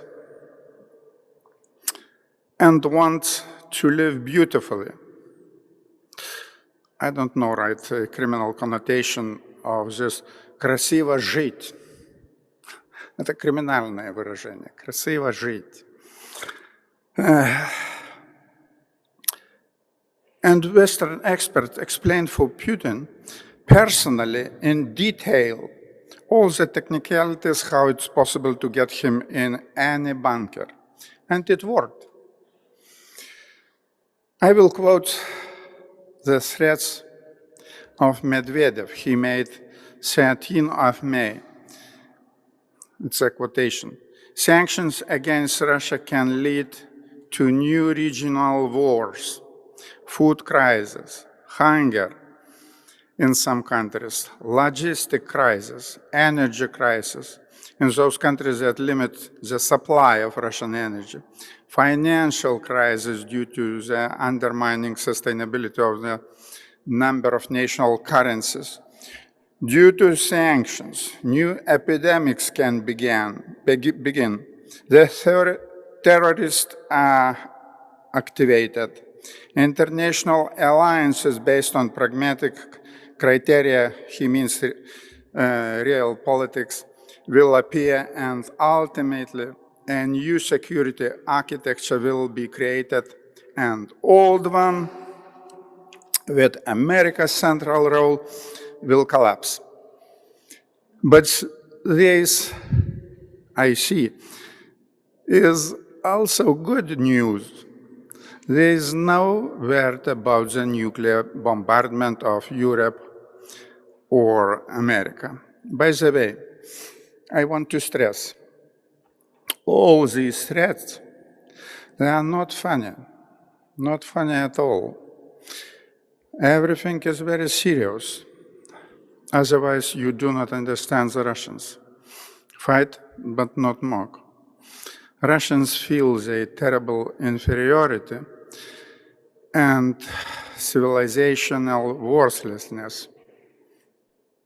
Anyway, the West almost cured from the Russian nuclear blackmail.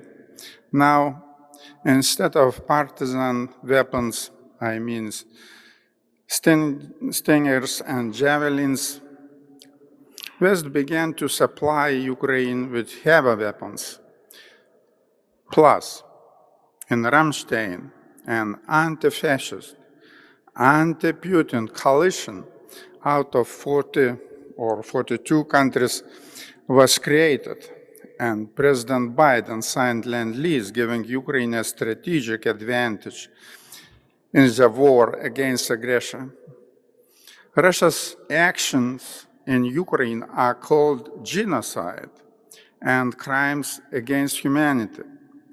At last, Germany cured from the collective guilt for crimes committed during World War II and took its part of the responsibility for the future of Europe. Finland's and Sweden's entry into NATO is a strategic victory for the security of Europe and de facto means neutralization of the Northern Fleet of the Russian Navy. What awaits us? 10th of May, Director of the National Intelligence Avril Haines testified at the Senate Armed Service Committee hearing that Russia did not refuse any of its strategic goals. By the way, these strategic goals we are not named by here. But these strategic goals were named by Putin. And Russian Federation changed the doctrine of war in Ukraine. Denazification and demilitarization of Ukraine, in fact, the destruction of Ukrainian statehood, were replaced by new aims and by new wording. It's the war of Russia with the West, with the NATO, with the European Union, with America, with Ukraine and in Ukraine. There will be a long war of attrition in Ukraine. Covert mobilization in Russia is already in full swing, and war and general mobilization can be declared at any moment. Large areas, some indicates almost 90% of the territory of the Lugansk and Donetsk regions has already taken by the enemy. The land corridor with the Crimea is almost created. Water for the Crimea is almost guaranteed. There is, to my understanding, not a big likelihood of the capture of Odessa, Bessarabia, and the joining the Transnistria, but it's unlikely. Russia is strong, but Ukraine is stronger. And first of all, by patriotic motivation by Ukrainians. And to my understanding, Ukraine is invincible and principle invincible.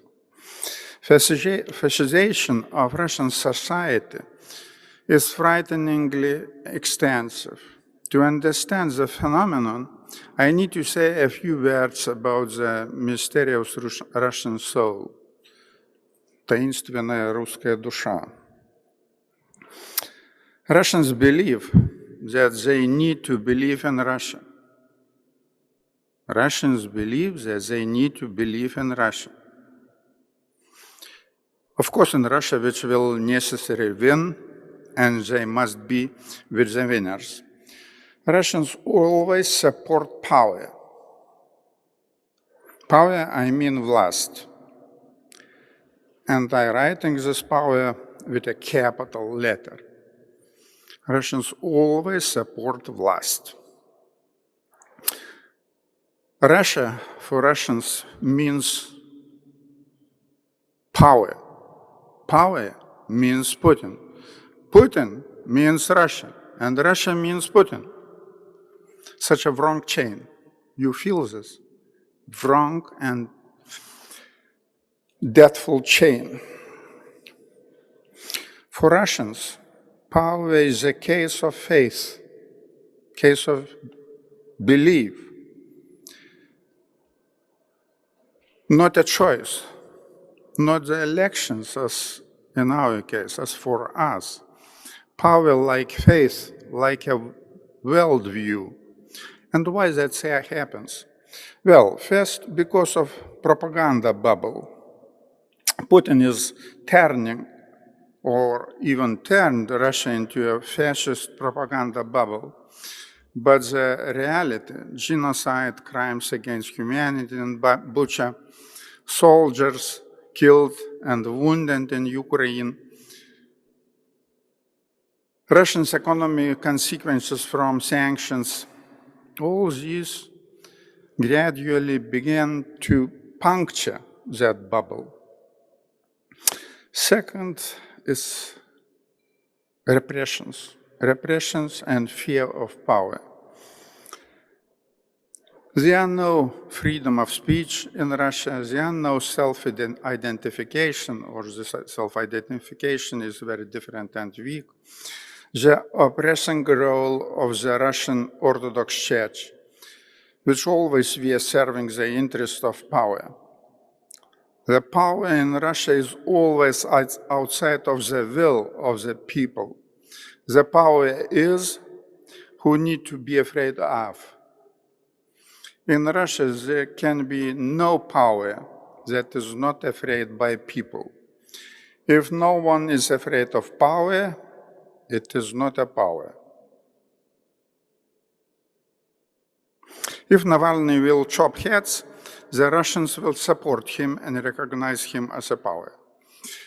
And the last point, Russians are convinced that the revolutions, uprisings, protests always lead to confusion and to defeat. So, because of these reasons, and not only because of these reasons, power in Russia always evolves in the sect. Do you remember this sect, which during Soviet time was called ЦК, Central Committee, Центральный Комитет. Actually, it was a sect. And I am calling Putin's sect the gods of war, the sect of the gods of war.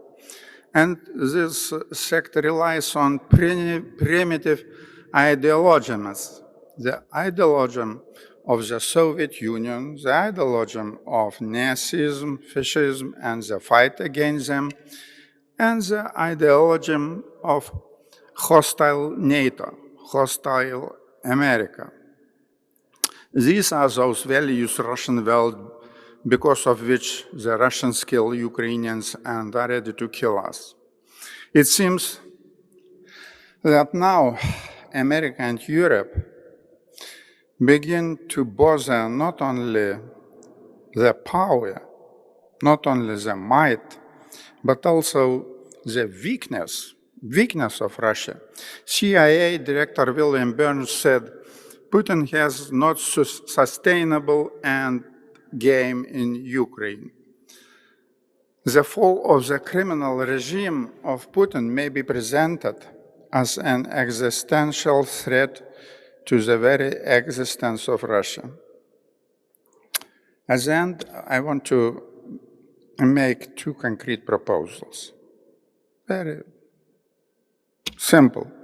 We can apply two unexpected, strong strategic strikes to our opponent. First, to make Ivanishvili to the sanction list would help to liberate Georgia from Russia's influence. And second, agree with Belarus about the transit of Ukrainian grain to Klaipeda port. Thank you.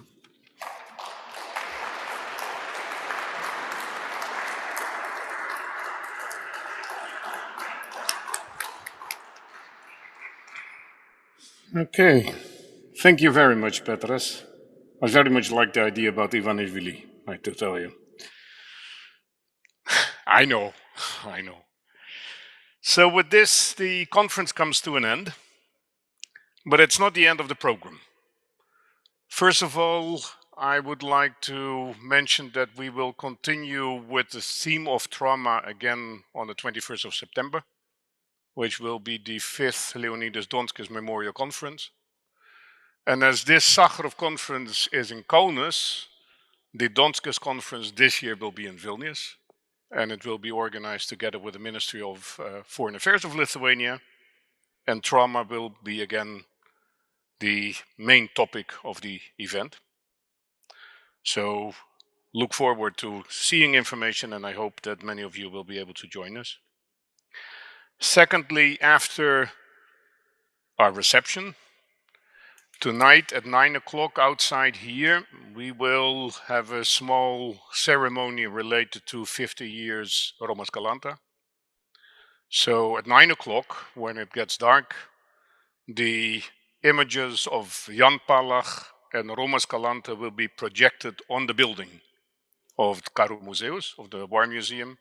And as you can see on the photo, it has two perfect areas for these photographs. And the choir of the Music Academy of Vilnius, Vytautas Magnus University, will be singing 3 songs, including the European anthem, Beethoven's Ninth. And so it's a small ceremony. Afterwards, there will be a rock concert in the city, next to the place where Kalanta burned himself. So you're very welcome to go there as well. There are flowers here. Those who after the conference and after the reception would like to go to Kalanta to put flowers, please take flower with you, and you can take it with you. The rest of the flowers will be at the concert tonight. So I would like to thank, first of all, the speakers for these 2 days. I think it was an amazing conference, and it's not because we designed the program, but because of the quality of all the presentations. I again very much would like to thank the interpreters, the ones sitting in the booth here.